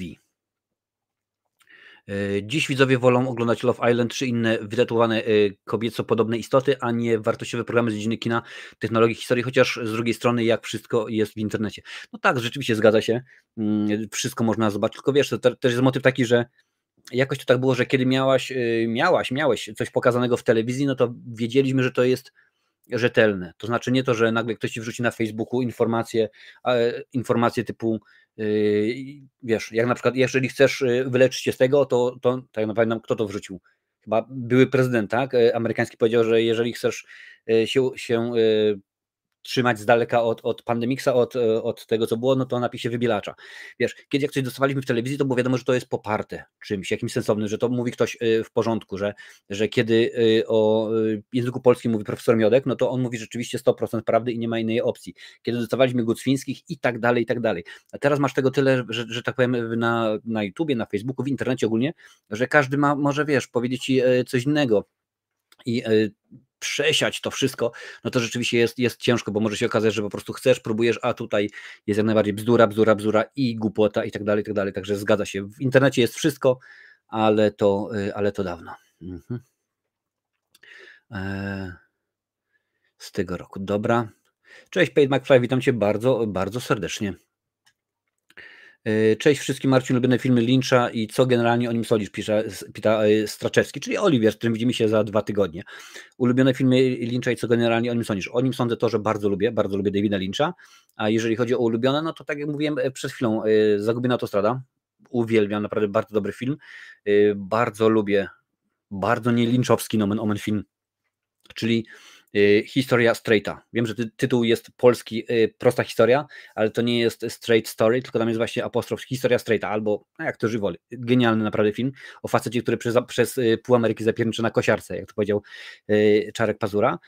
Mulholland Drive. Oj, uwielbiam Mulholland Drive, po prostu jest rzeczywiście genialny. Pamiętam nawet kiedyś właśnie podczas Tarnowskiej Panoramy, tym razem filmowej, był pokaz przedpremierowy Zaginionej autostrady i jako, powiedzmy, taką retrospekcję pokazali pierwszy film Davida Lyncha, czyli Głowa do wycierania.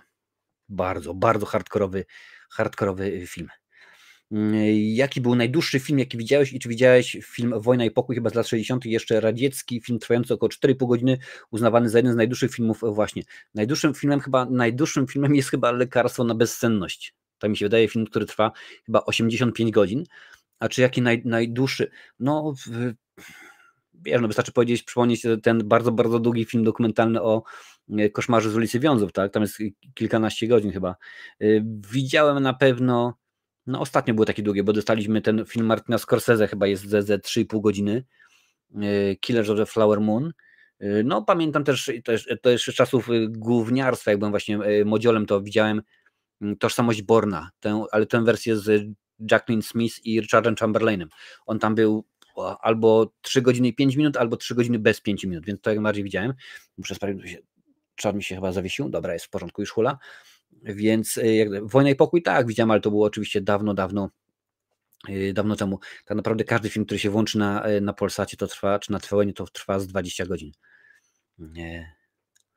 Oglądałeś kiedyś Ognisty podmuch? No oczywiście, że tak, stary, to jest przecież już klasyk. Oczywiście chodzi ten film z Kurtem Russellem, Robertem De Niro, Williamem Baldwinem, Scottem Glennem chyba i Donaldem Sutherlandem, jeżeli pamięć mnie nie myli. Nawet wiem, że mam go na DVD. Różne takie, a propos ścieżek dźwiękowych, czy takowe kolekcjonujesz? Jeśli tak, to polecam wytwórnię JDE Records, pielęgnująca Pamięć o muzyce ze starych filmów filmowych i Waxwork Records, głównie horrorowa muzyka. Wiesz co, kolekcjonuję to może zbyt buńczucznie opowiedziane, zbyt duże słowo, ale jest tak, że jeżeli powiedzmy jestem w sklepie i nagle jest jakaś ciekawa, interesująca mnie ścieżka, to jak najbardziej sobie kupię. To nie jest tylko tak, że powiedzmy, że kolekcjonuję filmy. Nie, nie. Jeżeli jest dobra ścieżka dźwiękowa, to jak najbardziej tak. Jak u was jest postrzegane YouTube, pyta Paweł. W Irlandii to jest różnie, wiesz, to jest U2 jako zespół jest postrzegany dobrze, inaczej jest z członkami. Ogólnie Bono ma negatywny odbiór. Ludzie go nie lubią za to, że jest zarozumiały, za to, że jest jaki jest. Pamiętam, była taka sytuacja 2009 rok, tak mi się wydaje.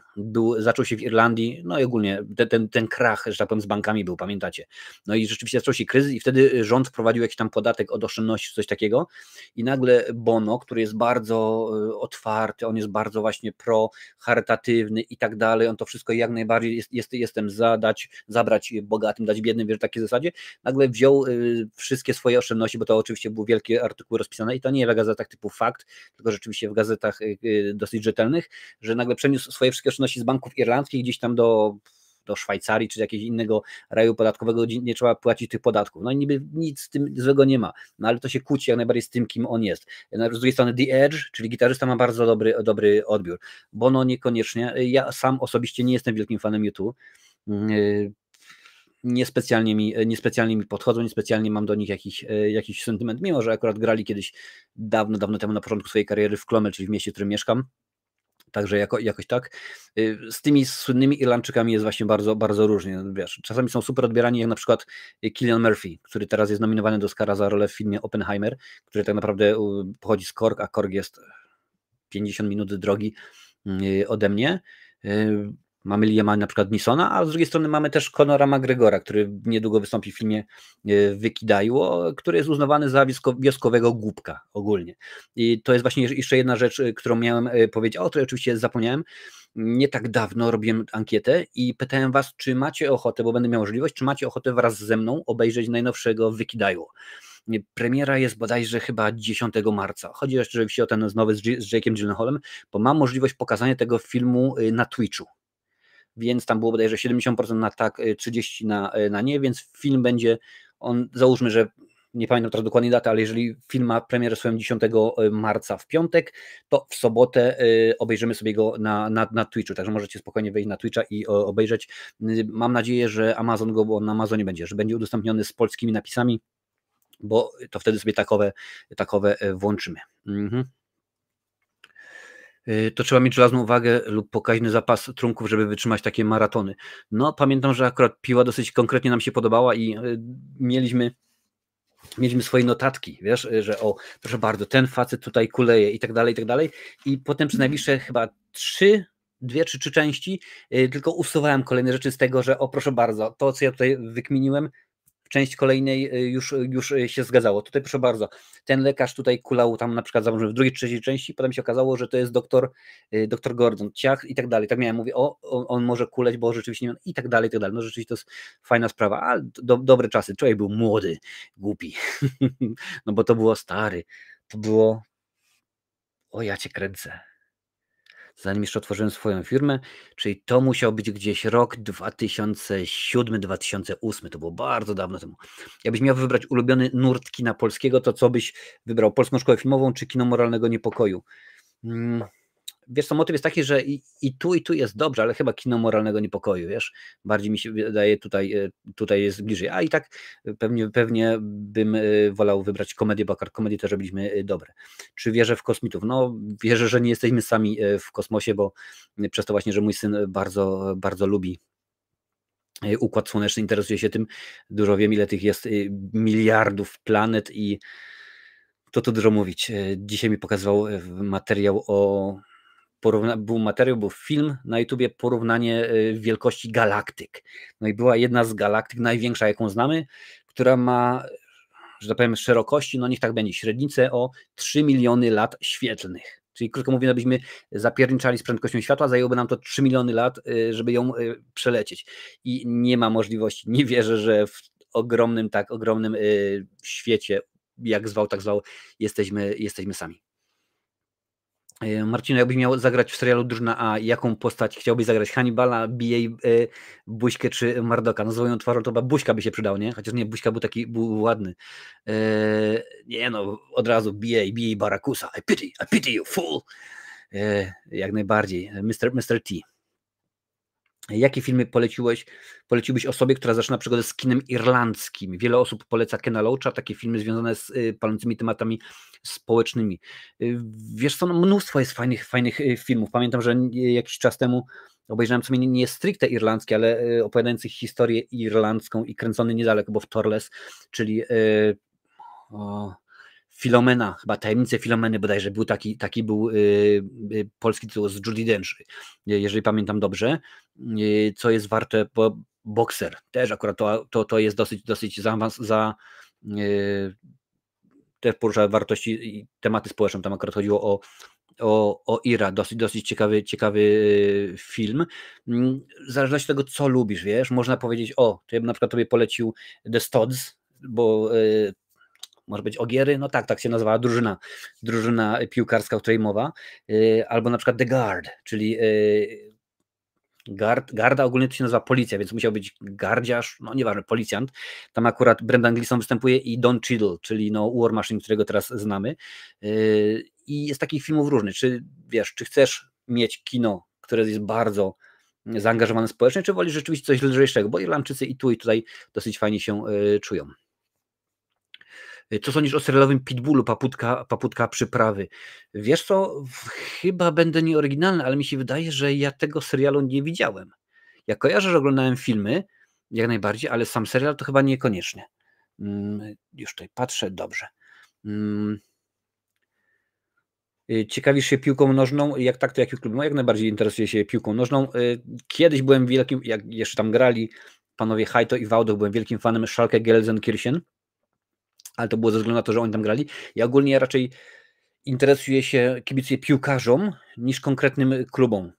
Mówiąc to, oczywiście jest wyjątek od reguły, bo kibicowałem, wydaje mi się, jednemu z najlepszych bramkarzy wtedy, kiedy grał świata, czyli Olivierowi Kahnowi, kiedy jeszcze grał, no i przez to w jakiś tam sposób wspierałem Bayern Monachium i też mi się podobało później, jak Robert przyszedł do Bayernu, ale to już akurat było wtedy, kiedy ja się tak naprawdę zainteresowałem takim innym graczem, bo już chyba wtedy, co pamiętam, Oliver Kahn skończył karierę, obrońca również, zaraz powiem czemu również, czyli Carles Puyol. Carles Puyol występował w Barcelonie i właśnie Barcelona wtedy, i to był ten najlepszy okres Barcelony, kiedy rzeczywiście on tam grał, ale też bardzo lubiałem Gennaro Gattuso. On występował w AC Milan i motyw był taki, że podobał mi się właśnie u Gattuso, u Pujola i u Hajty, z zachowaniem oczywiście wszelkich proporcji, to, że nie było jakiegoś tam kalkulowania, wiesz, że czy może rzeczywiście iść na piłkę. Nie.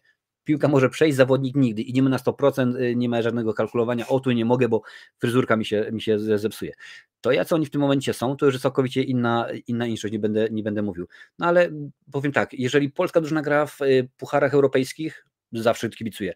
Nie ma znaczenia, czy jest to Raków, Legia, Lech Poznań, Pogoń Szczecin, czy Piast Gliwice, przecież kiedyś to zdobyło Mistrzostwo Polski. Nie ma znaczenia, kibicuję zawsze. Dzisiaj na przykład oglądałem mecz, co to leciał? Śląsk Wrocław grał z Pogonią Szczecin, bardzo fajny mecz, a jeszcze sobie obejrzałem kilka innych spotkań w ten weekend. Między innymi patrzę mi się Hellas Verona, bo byłem ciekaw, jak się zaprezentuje Świderski. Zszedł z kontuzją. Trochę jak Gérard Depardieu wyjechał z Francji do Rosji i przyjął tamtejsze obywatelstwo, bo nie chciał płacić większego podatku od artystów. To właśnie jest nawiązanie do Bono. No tak, coś takiego, coś w tym jest. Także Bono, no mówię, U2 jako, powiedzmy, dużo więcej ciepłych na przykład słów słyszałem na temat zespołu The Cranberries z Dolores świętej pamięci O'Riordan niż na temat U2, a przynajmniej na pewno samego Bono. Mam trudne pytanie. James Nguyen czy Mark Polonia? Czy tak, Mark Polonia to jest ten od Rekinsteina, a Nguyen to jest od Ptakodem. Żaden z nich, po prostu obaj są cudaczni, nie cudowni, tylko cudaczni. A nikt by ci się nie czepiał, że pokazujesz Wykidajło dzień po premierze, nie będzie traktować jak piractwo czy coś, wiadomo, duże wytwórnie różnie się zachowują. Motyw jest taki, że Twitch jest właścicielem Amazona. Albo odwrotnie, Amazon właścicielem Twitcha. Jakoś tak. W każdym razie na Twitchu można pokazywać filmy, do których prawa ma właśnie Amazon. Czyli na przykład mogę w tym momencie wejść na Twitcha i pokazać na przykład wszystkie sezony serialu The Boys. Bez najmniejszego problemu. Oglądaliśmy, tak pamiętam, jakiś czas temu Samarytanina ze Sylwestrem Stallone. To było tak nie tak dawno, jak on wyszedł, także nie ma problemu z tym. Chyba że nagle okaże się, że nałożą jakieś embargo, typu o proszę bardzo, nie możemy póki co. Ale jeżeli chodzi o ten konkretny film, nie powinno być problemu. Nie powinno, wszystko wyjdzie w praniu. A to fajnie, że będzie oglądany film na Twitchu, jakieś inne będą też oglądane. Wiesz co, Adalet, my kiedyś oglądaliśmy filmy, wiesz, na początku oglądaliśmy na YouTubie filmy, później oglądaliśmy właśnie na Twitchu. Problem był, pamiętam z tego, co wtedy, no to było już kilka lat temu, że był problem z napisami, wiesz, żeby to była polska wersja albo z napisami, albo z lektorem, bo to tak najczęściej jest i no ja nie mam problemu po angielsku film obejrzeć, no bo po angielsku mówię już od prawie 40, no w tym roku będzie 40 lat, tak, bo zacząłem się uczyć angielskiego, miałem 5 lat, ale motyw jest taki, że wiesz, no czasami chcesz obejrzeć film i okazuje się, że nie, a poza tym też, no co tu będę dużo mówił, w tym tygodniu mi się udało, że rzeczywiście wszystko sobie fajnie ogarnąłem, miałem, że tak powiem, wolny wieczór w sobotę i mogłem robić co mi się chce. Normalnie to ja właśnie w sobotę nagrywam materiały, albo jakieś shorty nagrywam, albo recenzje, albo na przykład odcinek z cyklu jak założyć konto albo kiedyś i dziś, wiesz, tego jest rzeczywiście mnóstwo i też weź pod uwagę, że no recenzje, odcinki na żywo, shorty, jak Złotek stał, to nie jest jedna rzecz, którą ja publikuję w internecie, wiesz, i to nie jest jedyne konto, na którym działam, więc też tak. A poza tym, co tu dużo mówić, nie specjalnie dużo osób było zainteresowanych tym. Jak blisko Ciebie nagrywano Duchy Inisherin? Duchy Inisherin nagrywano na wyspach Aran. Zaraz Ci powiem. Jeden właśnie rzeczywiście z ciekawszych filmów. Przepraszam bardzo.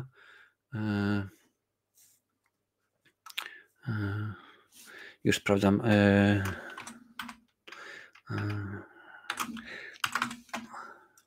155 km jest. 155 km mam na wyspy Aran, czyli no teoretycznie byś powiedział, jadąc autostradą, że spokojnie dojedziesz w godzinę, no ale tutaj nie ma autostrad w tym kierunku, więc trzeba pewnie ze 2-3 godziny. Ja pamiętam, że ja miałem właśnie jechać na wyspy Aran, bo między innymi na wyspach Aran był kręcony film Gwiezdne Wojny, Ostatni Jedi. I pamiętam, to dosyć konkretnie śledziłem, bo miałem wtedy, cześć Jerewaniusz, witam Cię bardzo serdecznie na półce z shortami, w tej formie pionowej.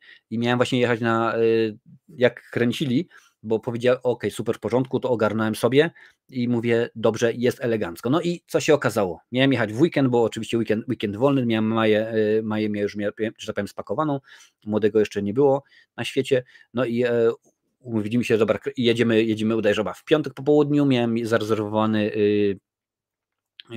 B&B, czyli pensjonat na 2 dni i się okazało, że jest sztorm, więc oni nie mogą polecieć, popłynąć na te wyspy Aran i tak dalej. No to przełożyli to na kilka, przekładamy to na za tydzień. No ja mówię, super, jest ekstra, to polecę w przyszłym weekend i nie ma problemu. Przebukowałem, w porządku, luzik i nagle, tylko bo to oczywiście była strona, że to powiem, dedykowana, nagle się okazuje we środę bodajże, o proszę bardzo, przejaśniło się, bo to był sztorm, przejaśniło się i nakręciliśmy wszystko w ciągu jednego dnia. Ja tak mówię, no i lipa. No i potem znajomy, który mieszkał właśnie tam niedaleko, przesłał zdjęcie, jak tam, nie pamiętam teraz jak się nazywa ten bar, ale w barze sobie siedzieli i akurat Mark Hamill przyszedł i po prostu pił sobie z nimi Guinnessa i sobie zdjęćko czepnęli, także po prostu aż żal.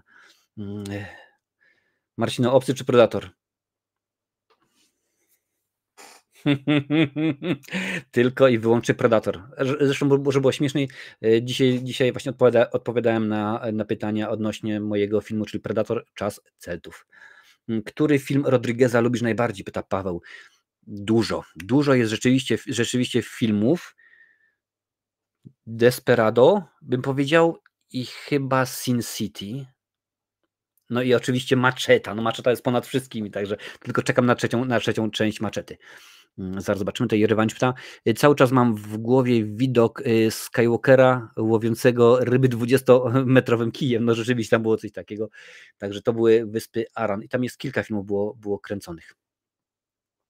Jakiemu najbardziej klubowi kibicujesz z Polski? Ja kibicuję Krakowi. No pewnie jesteś z Krakowa. Wiesz co, no ja powiem lokalny patriotyzm, więc Unia Tarnów i Tarnowie Tarnów. Tam jeszcze mamy Błękitnych, chyba jest Metal i tak dalej. No wiesz co, za granicą nie ma znaczenia. Niedługo Legia będzie grała w Lidze Konferencji Europy, tak się jak to nazywa, więc będę jak najbardziej kibicował Legii. Będzie Krakowia grała powiedzmy w pucharach za rok i jak najbardziej będę kibicował Krakowi. Także jednego tak powiem Ci, że nie ma. Tak samo nieraz jak oglądam jakieś mecze, no to niekoniecznie chcę, żeby któraś drużyna wygra. Wiktor jest wielkim fanem piłki nożnej i mówi, a komu kibicujesz, komu kibicujesz? Ja mówię, no nie, tutaj nie mam drużyny, po prostu chcę zobaczyć dobry mecz. I tak jak na przykład dzisiaj oglądałem ten mecz Śląsk-Wrocław z Pogonią, w ogóle żadnej z tych drużyn nie kibicowałem, ale mówię, chcę zobaczyć dobry mecz. No i rzeczywiście poza tym wybrykiem, kiedy rzucili w bramkarza butelką Coca-Coli, było wszystko w porządku i dobry był rzeczywiście mecz.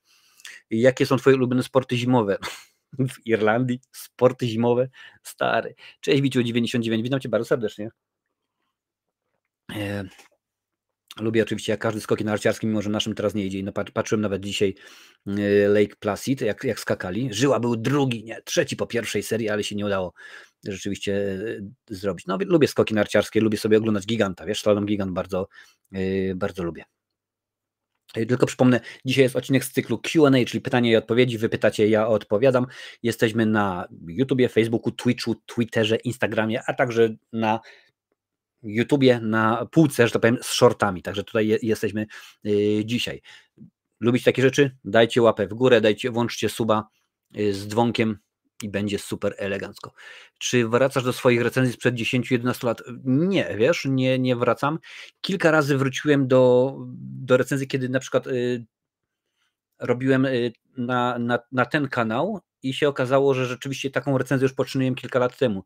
Tak było, pamiętam między innymi to na podstawie Stephena Kinga, a także straszny film, który obejrzałem i mówię, ja cię kręcę, bo to wiesz, co tu dużo mówić, to są bardzo źle nakręcone recenzje. Już abstrahuję oczywiście od warstwy technicznej, ale gadanie, mówienie i wiesz, no, one są totalnie koszmarne, beznadziejne i inna energia, także no oglądam tylko i wyłącznie, jeżeli potrzebuję na przykład omówić film i kurczę, chyba rzeczywiście już te recenzje zrobiłem. Prawda, tak. Czy mógłbyś wskazać najbardziej ulubioną przez siebie część GTA? Nie gram w GTA w ogóle. 3 ulubione gatunki filmowe. Patrzyłem ostatnio, jakich filmów mam najwięcej, bo mówię, żeby sobie najwięcej mam komedii, na drugim miejscu są filmy sci-fi i na trzecim najwięcej mam kina akcji. Więc powiedzmy te 3 gatunki chyba lubię najbardziej. Czy jesteś w stanie wskazać film, gdzie najlepiej pokazują Adolfa pod kątem odegrania postaci przez aktorów, aspekt techniczny i tak dalej? No trzeba było powiedzieć Upadek, tak? Ten film niemiecki sprzed kilku lat, który tak bardzo często jest przerabiany na różnego rodzaju memy. Czy podobał Ci się styl Lantimosa? Bardzo mi się podoba styl Lantimosa, Biedne istoty, po prostu to jest coś pięknego. Jak teraz obejrzałem, to już jest kolejny film, który jego obejrzałem, świetnie, naprawdę inne kino. To jest, wiesz, czasami jest tak, że masz twórcę, którego można rozpoznać bardzo szybko, powiedzmy po pierwszych, nie wiem, kadrach czy klimatach, co nie?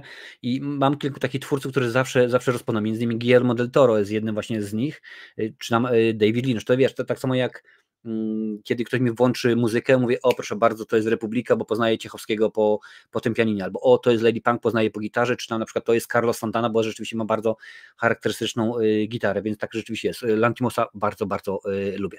Sekundę, to jest kilka pytań. Czy Zły Marcin lubi Jokera? Ale jakiego Jokera? O co chodzi? Musisz napisać Jerewanisz, o co chodzi, bo jeżeli chodzi o film, o postać, to jak najbardziej. W ogóle Wiktor się ostatnio zainteresował, bo wczoraj w telewizji, chyba na TVN7 był wyświetlany, co to było? Batman początek. Mówi, a tato, a to fajny jest, wiesz. Podobało mi się, jak on tam z tą panią jechał tym samochodem, tymi ulicami. Oczywiście chodziło o Rachel, kiedy tam ją nomen omen Cillian Murphy jako strach na wróble czymś tam opluł. Który horror obejrzałeś najwcześniej i czy pamiętasz w jakim wieku? Tak, to był Koszmar z ulicy Wiązu, miałem wtedy 8 lat. Pamiętam, obejrzałem, bardzo na mnie zrobił wrażenie, rzeczywiście był straszny, przerażający. Potem obejrzałem chyba dosyć szybko drugą, trzecią i czwartą część, bo ona jak się tak wyszło. Pamiętaj, pierwszy Koszmar z ulicy Wiązów to są początki, to są lata 80., a ja to widziałem właśnie wtedy, więc rzeczywiście zrobił na mnie wrażenie. Flashmaster, witam. Myślisz, że Beyond the Spider-Verse pojawi się w 2024 roku? Cześć Flash, witam Cię bardzo serdecznie. Wiesz co, on się już miał w ogóle pojawić w 2023, ale tam były duże problemy, oprócz oczywiście tego, że był tam strajk tych scenarzystów i tak dalej, i tak dalej. Wiesz co, aż nawet sprawdzę, czy w tym momencie coś wiadomo na ten temat, czy już może jakieś praca trwają. Beyond. Ja bym potraktował to w ten sposób, że Spider-Man Beyond Spider-Verse, że jest zapowiedziany na ten rok jak najbardziej, a czy to będzie, no to już czas pokaże. Chciałbym, wiesz Flash, chciałbym, żeby to zobaczyło światło dzienne. Nawet pamiętam, że kiedyś poczyniłem takiego shorta, który cały czas dosyć dobrze oglądany właśnie, że Flash będzie, że Spider-Man będzie w tym roku. Sekundkę, zaraz tutaj pytanie. Najlepszy aktor Jokera według Ciebie, pyta Jerwanisz, no stary, ale pytanie zadałeś. Powiem tak, jak już powiedziałem wiele razy, nie ma najlepszego, bo w zależności od tego, jak do niego podejdziesz, czy weźmiemy na przykład, że tak powiem, jego komiksowość, tak, groteskowość, no to można powiedzieć wtedy, że o Cesar O'Mara albo Jack Nicholson, bo to były takie postacie totalnie przerysowane. Albo możemy powiedzieć na przykład, czy dobrze zagrane, no to możemy powiedzieć jak najbardziej Heath Ledger. On był rzeczywiście super zrobiony, super zagrany. Wiesz, no to już w zależności od tego, jakiego chcemy Jokera. No na pewno nie podobał mi się i to nieważne, czy mówimy o jednej czy drugiej produkcji, Jared Leto jako Joker. Jared Leto jako Joker był beznadziejny, po prostu on się do niczego nie nadawał, on po prostu był tandetny, słaby i koszmarny. Można na przykład mówić o animacjach, kiedy tutaj nomen omen znowuż Mark Hamill, o którym dopiero co mówiłem, podkładał głos pod Jokera, powiedział, że już skończył, bo on tylko i wyłącznie pojawiał się w filmach, dopóki w filmach rzeczywiście głos podkładał Kevin Conroy. No wiadomo, że Kevina Conroya już z nami nie ma. Heath Ledger mi się podoba i Jack Nicholson, jeżeli miałem już powiedzmy coś wybrać. Ja prawie każdy klub z Polski szanuję, oprócz Wisły i Legii Warszawa. No widzisz, no to już w zależności od tego, jakie tam masz połączenia. Czekaj, to jest Krakowia, to Tarnowia w takim układzie. Czy po skończeniu kultowych horrorów zaczniesz serię o westernach? Wiesz co, nie wiem, czy te kultowe horrory będą kiedykolwiek skończone, bo już mówiłem, już ponad 200 odcinków jest. Ja sobie policzę, że to naprawdę wychodzi tam powiedzmy 52 odcinki rocznie. No to już tam jakieś 5 lat. Wiesz co, problem jest taki, że no co by to nie mówić, westerny aż tak bardzo popularnym gatunkiem nie są. No wiadomo, że jest kilka, których każdy zna, ale nagle nie ma takich serii, żeby powiedzieć, o proszę bardzo, no. I gdy ktoś mówi o serii westernu, to przychodzi zaraz do głowy spaghetti westerny, tak, że oto rzeczywiście to jest w ten sposób, a różnie z tym rzeczywiście jest. I też muszę brać pod uwagę, że no pamiętaj, w stosunku powiedzmy do YouTube'a, nasz kanał jest relatywnie mały. Mówiąc to, i to jest oficjalna statystyka, kiedy nam kliknie już 10 tysięcy subskrybentów, będziemy w czołowej, w najpopularniejszej, uwaga, 1,4% YouTube'a na świecie. Bo tylko 1,4% YouTube'a na świecie, kanałów YouTube'owych na świecie, ma 10 tysięcy subskrybentów i więcej. Więc tak to jest. Wiesz co, póki co mi się wydaje, no też nawet popatrz, ile w zeszłym roku mieliśmy premier westernów, które kojarzysz, które można rzeczywiście obejrzeć, które tam ktoś stwierdza. No wiadomo, że co jakiś czas tam się nam pojawia, czy to Bon Tomahawk, czy jakieś inne produkcje, ale żeby nagle tak było, że powiedzmy tak jak mamy horrory, komedie czy sci-fi, że co miesiąc przynajmniej jedna produkcja jest, no tutaj już jest rzeczywiście ciężko. I jaki jest twój ulubiony aktor i aktorka kina przedwojennego polskiego? Jeżeli chodzi o aktora, to niezmiennie Stanisław Sielański. Bardzo go lubię i to nieważne, czy mówimy o o komediach czy o czymś poważniejszym, chociaż on głównie w komediach się pojawiał. A jeżeli chodzi o aktorkę, pewnie Smosarska. Pewnie bym powiedział, że Smosarska. Mhm. Jaki horror, jak horror to oparty na mitach czy legendach, o psycholach czy życiu gdzieś tam poza ziemią? Wiesz, jeżeli chodzi o horrory, to jak mówiłem wcześniej, lubię slashery i lubię o duchach. To rzeczywiście jakoś tak. Ale jeżeli jest dobrze zrobione, z horrorów nie jestem w ogóle fanem i nie próbowałem się przekonać wiele razy do filmów kręconą techniką found footage. Wiesz, Piramida, Blair Witch Project i tak dalej, Paranormal Activity. Nie jestem fanem tychże filmów. Poza tym mogę obejrzeć wszystko, ale głównie staram się, jeżeli już to slashery, ewentualnie duchy. Czy oglądałem serial Wednesday? Tak, jak najbardziej oglądałem z moją córką i jak najbardziej. Ja też obejrzałem Koszmar w wieku 8 lat, 1 i 3 część. No widzisz, także bardzo ładnie. Czy odwiedziłeś Muzeum Kinematografii w Łodzi? Krzyśku, kurde, byłem pod muzeum. Swoje motyw był taki, że byliśmy w Polsce, a ja wiem, to było chyba ze 4 lata temu, czy jakoś tak. W każdym razie lądowaliśmy właśnie w Łodzi i mieliśmy kilka godzin do zabycia, więc przeszliśmy się tą Piotrkowską, tak, chyba ulicą, no i ludzi tam poszliśmy na jakąś kawę, wiesz, kremówki i ciastka, czy coś i no i kurczę, tak wychodzimy z tego, musimy się już zawierać, patrzę, a tutaj niedaleko muzeum. Mówię, ja cię kręcę po prostu. Gdybym wiedział, to byśmy pewnie najpierw poszli do muzeum. Niestety nie byłem, mam nadzieję, że mi się uda nadrobić, bo też byłem w Łodzi, a potem dopiero mówię, przecież patrzcie, w Łodzi jestem, mogłem się skontaktować z Ormando, pogadać, wypić herbatę. Marcinie, Schwarzenegger czy Stallone?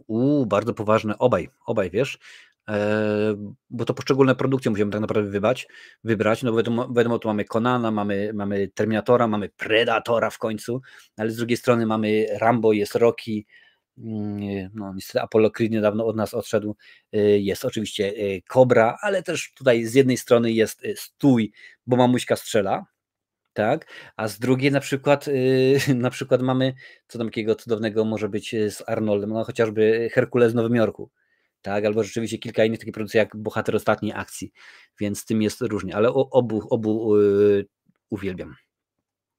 Rozumiem, że westerny są martwe, ale w swoich latach powstawały na potęgę. No tak, tylko właśnie chodzi o to, że ja nie mam problemu z oglądaniem westernów i nawet westernów mam dosyć sporą ilość, tylko no niekoniecznie jest aż tyle osób chętnych, zainteresowanych tym oglądaniem, bo pamiętaj, że recenzje filmowe to tak naprawdę te najgłośniejsze, właśnie stąd między innymi kultowe horrory, że gro z nich to są tak zwane evergreeny. One będą zawsze wiecznie młode, świeże, ponieważ za każdym razem, co roku, co dzień, co miesiąc jest ktoś, kto chce ten film obejrzeć i chce poznać zdanie, wiesz.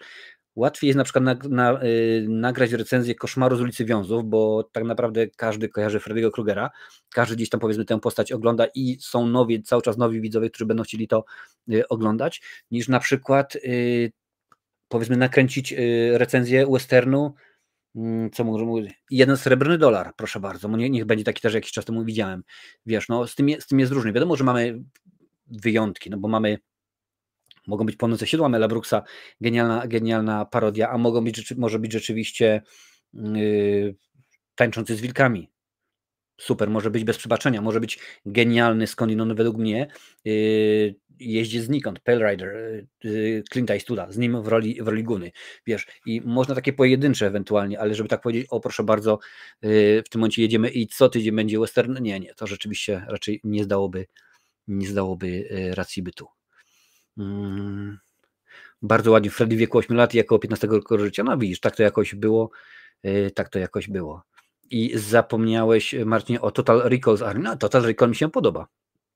O, na przykład dalej jest Uciekinier, tak?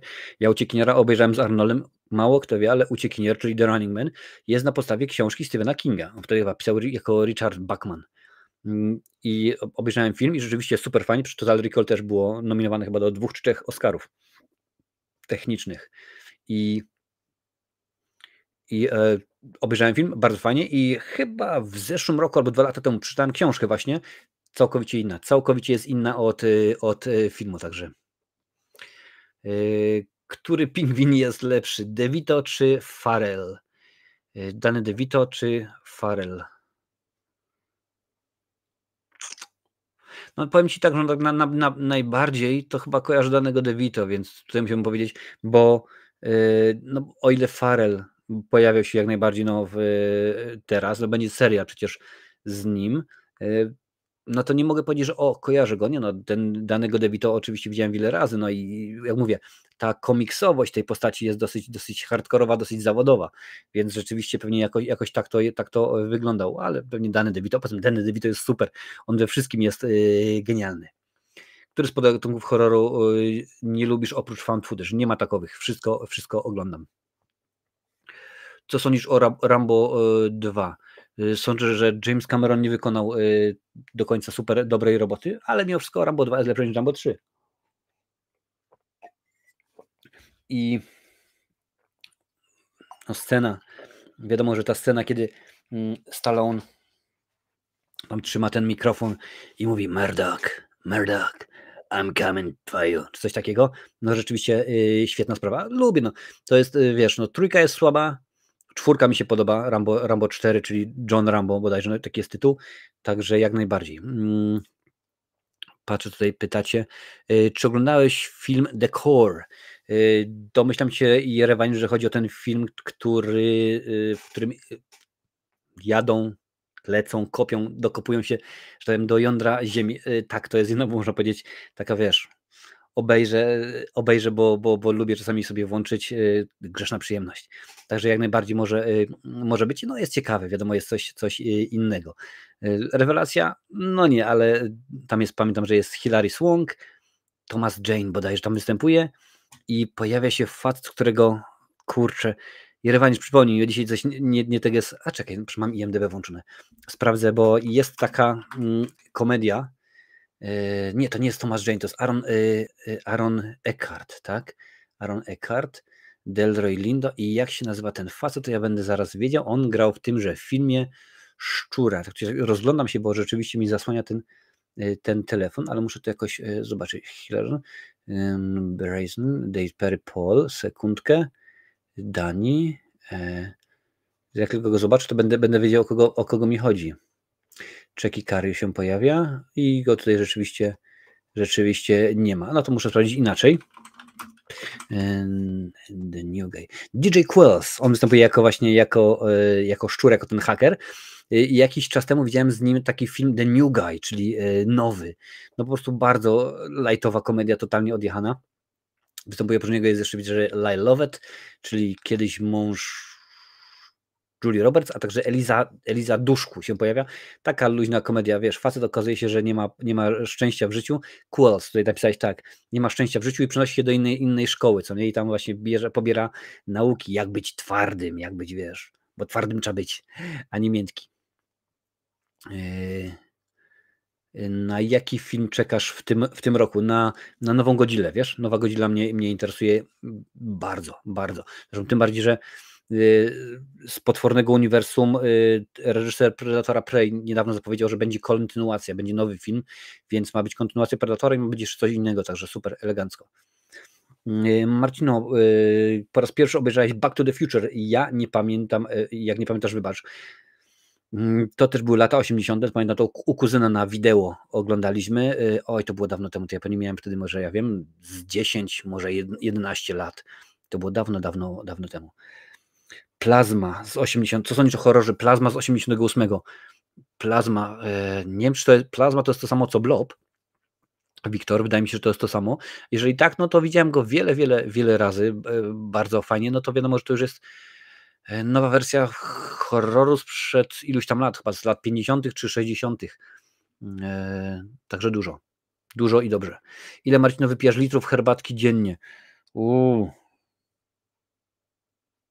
2,5 litry herbaty dziennie? Dużo. Co sądzę o dyniogowym, pyta Jason Kruger. Ja Pumpkinhead, tak? Ja dyniogowego chyba omawiałem w kultowych horrorach, tak mi się wydaje.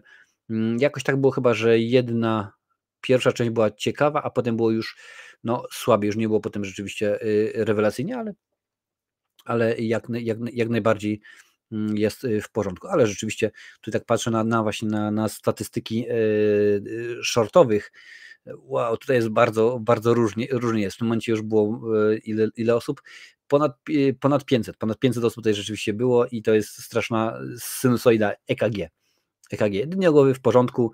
Pierwsza część to była, pamiętam, debiut reżyserski Stana Wistona, czyli faceta geniusza efektów specjalnych. No i pojawia się oczywiście Lance Henriksen, którego uwielbiam za no, między innymi Obcego 2, ale także za Terminatora, a przede wszystkim za film Millennium. Serial Millennium, przepraszam. Ja czekam na film Pirania. A co sądzisz o filmie Pirania 3D? Widziałem w 3D, no taki wiesz, może być na raz i to wszystko. Na jaki horror w tym roku czekasz? Nie mam żadnego takiego horroru, wiesz, musimy sprawdzić. Nie, no to nie będzie też adekwatny. Mam rozpiskę tak naprawdę już na najbliższe 2 miesiące, co będę, że tak powiem, oglądał i ciężko. O, proszę bardzo, Adalet tutaj wrzuciłam, może na Nosferatu, jeżeli już. To nie jest tak, że czekam na tą wersję. Boję się tego, co stanie się z Halloween niestety. Czy miałeś kiedyś jakieś zabawne sytuacje związane z oglądaniem filmów, czy kręceniem filmów swoich? Mnóstwo, naprawdę mnóstwo mieliśmy takich rzeczy. Z oglądaniem, pamiętam taka sytuacja była, oglądałem, co to było? Sin City, to było Sin City, oczywiście nomen omen Roberto Rodrigueza, o którym dzisiaj już wspomniałem, no i byłem ja z kumplem i jeszcze jakiś jeden facet i to wszystko. I słuchaj, w pewnym momencie dzwoni kolesiowi telefon. No to koleś, a wiesz, że w Sin City to jest, akcja skacze 8 lat do przodu, 8 lat do tyłu, bez mówienia. No to koleś wziął, odebrał telefon, no i wyszedł, co nie? I akurat to była ta scena, kiedy Bruce Willis mówi, że stary facet umiera, aby młoda dziewczyna mogła żyć. No i koleś potem wraca, wiesz, po jakichś 5 czy 6 minutach, bo dość konkretna była rozmowa i tak patrzy na ekran, na nas, a my tak, to ci mogę powiedzieć, stary. Jeżeli chodzi o kręcenie filmów, z tym było różnie, wiesz, różnie ludzie do tego podchodzili. Pamiętam, jak kręciliśmy, co to był, prosty film. Tak, prosty film kręciliśmy w Tarnowie i bardzo minimalna, że powiem, ekipa. Mieliśmy chyba 2 albo 3 aktorów, bo to był film niemy, więc nie potrzebowaliśmy mikrofonu, operator, no i ja. I wiesz, przychodzili jak coś, no wtedy dla nas gówniarze, teraz bym powiedział, tam mieli chłopaki może po 28-30 lat. O, patrz, kurwa, kolejny Spielberg się znalazł. Dawaj, Kieślowski. Też było takie podejście. Znaczy ja wiem, czy jakieś takie były. Pamiętam, że kiedy kręciłem tutaj Predatora, to rzeczywiście ludzie rozpoznawali, ale akurat to było tylko dlatego, że przed Predatorem chyba tydzień wcześniej udzieliłem wywiadu w radiu właśnie, że będziemy kręcić jak najbardziej, że tutaj jest takie miejsce, to się nazywa Źródełko Świętego Patryka. Powiedziałem, że tam będziemy właśnie kręcić, tego i tego dnia będzie zamknięte, tam właśnie oczywiście wszystkie pozwolenia i w ogóle, no i ludzie, wiesz, chodzili, jak szedłem ulicami, to nie to koszulki jeszcze wtedy nie było, bo koszulka powstała dopiero po nakręceniu filmu, tylko było na zasadzie, że wiesz, patrz, to ten, co nie, i tak bardzo, bardzo miłe było podejście. Wilkołaki czy wampiry? Chyba wampiry, wiesz? Ciężko mówić o wilkołaka.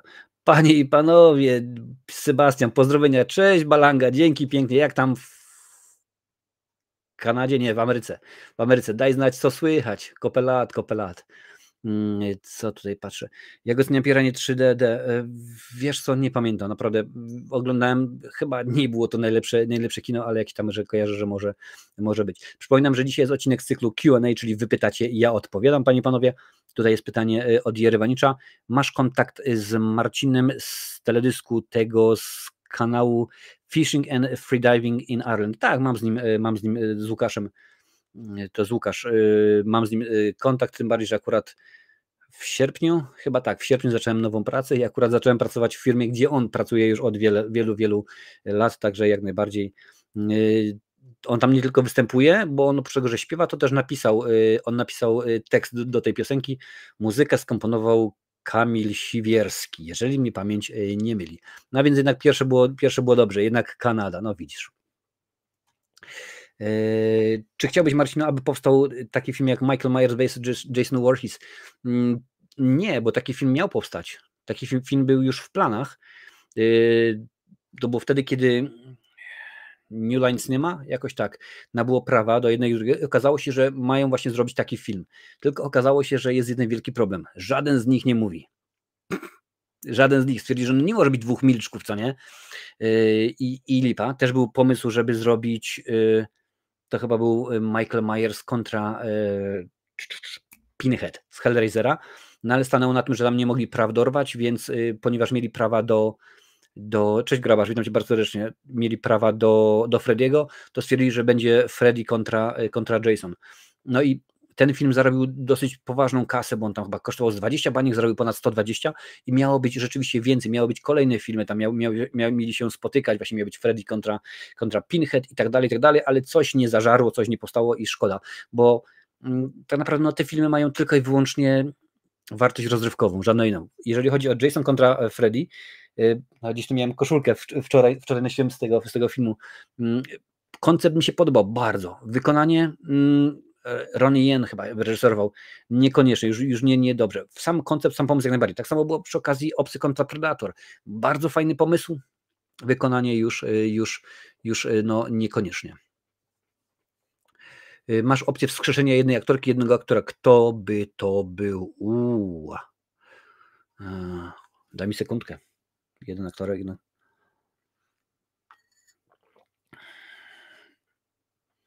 Powiedzmy, potencjałem się będę kierował, nie to powiedzmy, czy lubiłem, czy nie. Zbyszek Cybulski. Zbyszek Cybulski powraca. To jest pierwszy primo. A aktorka? Nie wiem, wiesz? Nie wiem, której mi, że tak powiem, brakuje, której jakoś tak specjalnie bym chciał zobaczyć. Nie mogę ci powiedzieć. Ciężko. Zobaczę.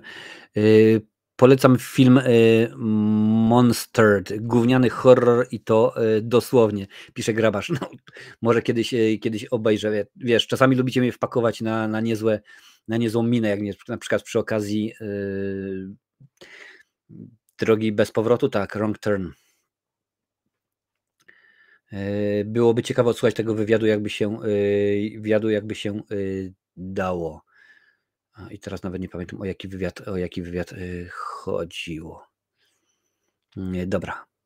Dobrej nocy, cześć, Lance, do zobaczyska. Czas do pracy. Czy lubisz anime? Jeśli tak, to które anime jest twoim ulubionym? No, oryginalny nie będę. Ghost in the Shell, ten stary, z bardzo, bardzo dawna. Jaka jest twoja ulubiona część Batmana? Lubię pierwszego Batmana Tima Burtona i drugiego, jak najbardziej.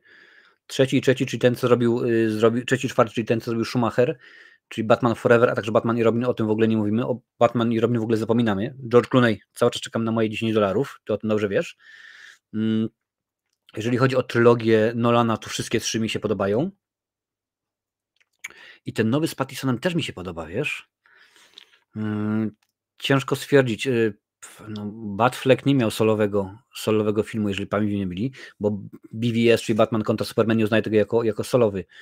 Jakbym miał powiedzieć, wybrać tylko i wyłącznie jedynego, no to pierwszy Batman z Michaelem Keatonem, Jackiem Nicholsonem i Kim Basinger w rolach głównych. A także między innymi jeszcze z Billym D. Williamsem w roli Harvey'a Denta. Mało o tym kto pamięta, że kiedy kręcili tego nowego Batmana, gdzie pojawił się Aaron Eckhart, tak, jako Harvey Dent, to właśnie miał być Billy D. Williams, ponieważ miał podpisany kontrakt od 40 tam lat, czy jakoś tak. Czy nadal masz kontakt z kolegami i koleżankami z klubu filmowego? Wiesz co, w sumie nie, powiem ci, wiesz, że jakoś tak to się stało, że to umarło drogą naturalną. Pewnie mam ich gdzieś tam na Facebooku, ale na Facebooku mam ponad 500 ludzi znajomych, więc wiesz, tak ciężko powiedzieć. Przed chwilą był Sebastian, to akurat kolega, z którym chodziliśmy razem do liceum. Ksywę miał Balanga od nazwiska i wiesz, raczej bardziej się kontaktuje z ludźmi z podstawówki i z liceum, no i też nawet z uniwersytetu też, bo tam kilka razy na grupie między nimi jest Staszek, więc jakoś tak, a z klubu filmowego nie, chyba rzeczywiście, że tak powiem, umarło całkowicie. Co myślisz o tym, że będą nowe filmy Jurassic World? Żygać mi się chce, bo Jurassic World skończyło się na Kill 'Em All. Powinni przestać. Cześć Brontos, hej, masz może swoje typy co do przyszłości filmów z uniwersum Star Wars? Będzie jeszcze moc, czy już pozamiatane? Dopóki w Lucasfilm będzie rządziła niepodzielnie Kathleen Kennedy, może być ciężko. Wiesz, bo ona tak naprawdę mówi, no musimy tutaj robić, dobrze, będzie super, wszystko fajnie, w porządku, będziemy cały czas śmigać i będzie dobrze, a tak jak popatrzę na ostatnie filmy, no to jest żenuła, bo chyba z ostatnich kilku filmów to tylko i wyłącznie Water 1 się do czegokolwiek nadaje, a reszta są takie, powiedzmy, że okej, no mamy i nie mamy. Wywiad odnośnie Predatora i jego produkcji. A wiesz, że ja miałem to chyba kiedyś nagrane gdzieś tam, a może nawet jest na stronie lokalnego radia. Jurku, odezwij się do mnie, powiedzmy, za dzień lub dwa, ja sprawdzę na stronie, czy gdzieś to tam można u nich w archiwum znaleźć. Jeżeli tak, to najwyżej ci podrzucę. To jest oczywiście po angielsku. Co sądzisz o anime Dragon Ball? Nigdy nie oglądałem Dragon Balla. Nie no, Batman Forever nie taki zły 6 na 10. Batman Forever nie, no to się zgodzę, ale chodzi mi o to, że dużo niższy poziom niż Batman i Powrót Batmana. W ogóle o Batman i Robin to o tym już nie mówimy. Karta kredytowa, Batman, sutki w zbroję, a idź pan w cholerę. Po prostu masakra. Jeśli ja miałbym kogoś wskrzeszyć, to postawiłbym na Cybulskiego. Jeśli chodzi o panie, to chyba Audrey Hepburn, ale wybór rzeczywiście ciężki. Wiesz co, problem jest taki, że Audrey tak naprawdę zrobiła te kilka filmów i ona była ikoną i to wszystko, co nie?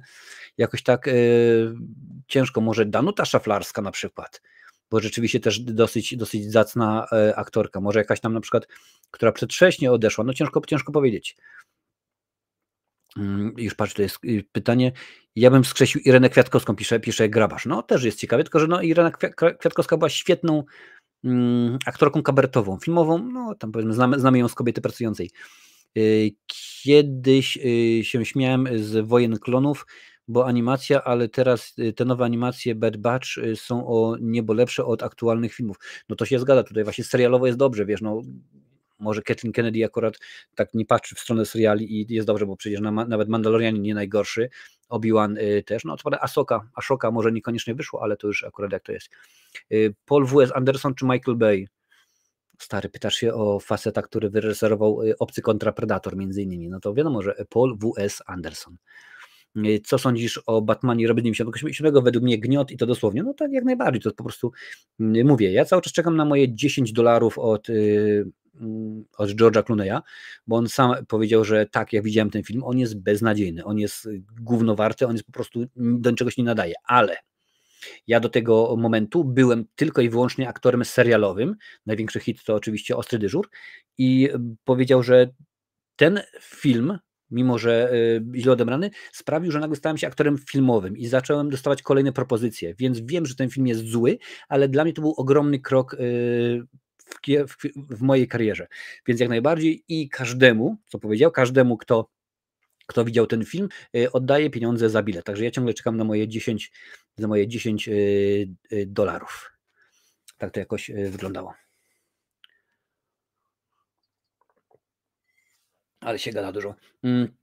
Czasem możesz sobie, Krzysiek, tutaj odnośnie tych filmów, możesz sobie sprawdzić, z zeszłego tygodnia wrzuciłem dużo Blu-rayasów, wiesz, to akurat mówiłem o tym 13 Duchów, Sharkboy Lava Girl, Spider-Man Far From Home, Dr. Zhivago, Godzilla, King of Monsters, Lego Ninjago, Let the Right One In, jeżeli chodzi o horrory, i jeszcze Spider-Man Homecoming, The Watch i cały serial Terminator Kroniki Sary Connor. Co sądzisz o filmie Super Mario Bros. Z 1993 roku, pyta Wiktor. Powiem tak, używając cytatu i nomenklatury tegoż filmu. Dennis Hopper wcielił się tam w głównego złola, czyli w Kupę. Tak się nazywał, Kupa. I taki właśnie jest ten film. Nic go nie uratowało, ani John Leguizamo, ani Bob Hoskins, nic z tego filmu nie uratowało, po prostu dno dna. A że pojawił się tam Dennis Hopper, w tamtych czasach on we wszystkim grał złola, bo czy to był Wodny Świat z Kevinem Costnerem, czy to był Speed z Keanu Reevesem i z Sandrą Bullock, tam po prostu on się pojawiał we wszystkim. Tak to rzeczywiście jakoś wyglądało. Patrzę tutaj, super, oglądacie, bardzo mnie to cieszy, że w tylu miejscach można patrzeć, oglądać i jest elegancko. Przyszłym, tutaj patrzę, uważasz, że jaki aktorka jest najbardziej przereklamowany?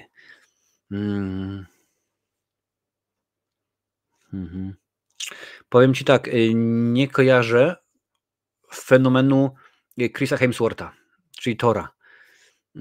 I I jeszcze bardziej nie kojarzę fenomenu Toma Hollanda, czyli jako Spider-Man, bo on tak naprawdę wszystko poza rolą Spider-Mana kładzie. Nie wygląda to dobrze.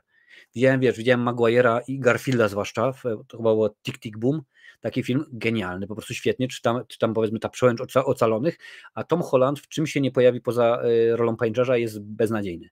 Więc wydaje mi się, że któryś z tych dwóch. Scena przedstawiająca ojca głównej bohaterki w Super Mario Bros. Do dziś mnie obrzydza, co musieli czuć aktorzy przy odgrywaniu tej sceny. Wiesz co, nawet nie pamiętam i nie chcę sobie przypominać, bo kiedyś nawet poczyniłem takiego shorta odnośnie Boba Hoskinsa, że on wziął ten film, ponieważ potrzebował pieniędzy, a jak zobaczył scenariusz, to po prostu był beznadziejny i oni tam razem z Johnem Leguizamo cały czas grzmocili, wiesz? Cały czas chlali wódę, bo inaczej się tego nie dało wytrzymać, bo scenariusz beznadziejny, panowała atmosfera na planie niefajna, reżyser też niekoniecznie, wiesz, nic się nie zgadzało, ale po prostu, tak jak powiedział Michael Caine, kiedy zapytali go, czy widziałeś film Szczęki 4, którym wystąpiłeś, on mówi, nie widziałem, ale Parysek, dzięki za suba. Powiedział, że no, czasami tak jest, że robisz filmy, które czujesz, że rzeczywiście zrobisz coś dobrego, fajnego, sensownego, a są filmy, które po prostu grasz, bo musisz sobie kupić nowe auto, zapłacić za naprawę boilera, czy po prostu wysłać dziecko na studia. Czy jakoś rzeczywiście tak. A poza tym on mówił, kiedy decydował się wystąpić w filmie Szczęki 4, mówi, dostał scenariusz, mówi, pierwsza scena, na zewnątrz Hawaje, biorę, mówi, a poza tym były piękne wakacje na Hawajach, dostałem za nie chyba $1 milion i jeszcze dostałem wtedy Oscara, bo on wtedy dostał Oscara za filmy, chyba za film Hanna i jej siostry Woody'ego Allena, wiesz, także jakoś to rzeczywiście jakoś tak to wyglądało. No co dużo mówić, taki słaby film. Jaki jest twój ulubiony horror family friendly typu Karolina, Straszny dom, Sok z Żuka, Scooby-Doo na wyspie zombie? Sok z Żuka? Scooby-Doo na wyspie? Nie, no pewnie Sok z Żuka, wiesz? No wiadomo, Michael Keaton, Gina Davis, Alec Baldwin, który teraz nie ma, że tak powiem, za bardzo dobrej prasy, ale to, no i oczywiście Winona Ryder. Także pewnie to byłby ten film. Chociaż też niektórzy mówią, że Gremliny czy Pogromcy Duchów to też są, powiedzmy, takie horrory family friendly, więc wiesz, więc ciężko powiedzieć.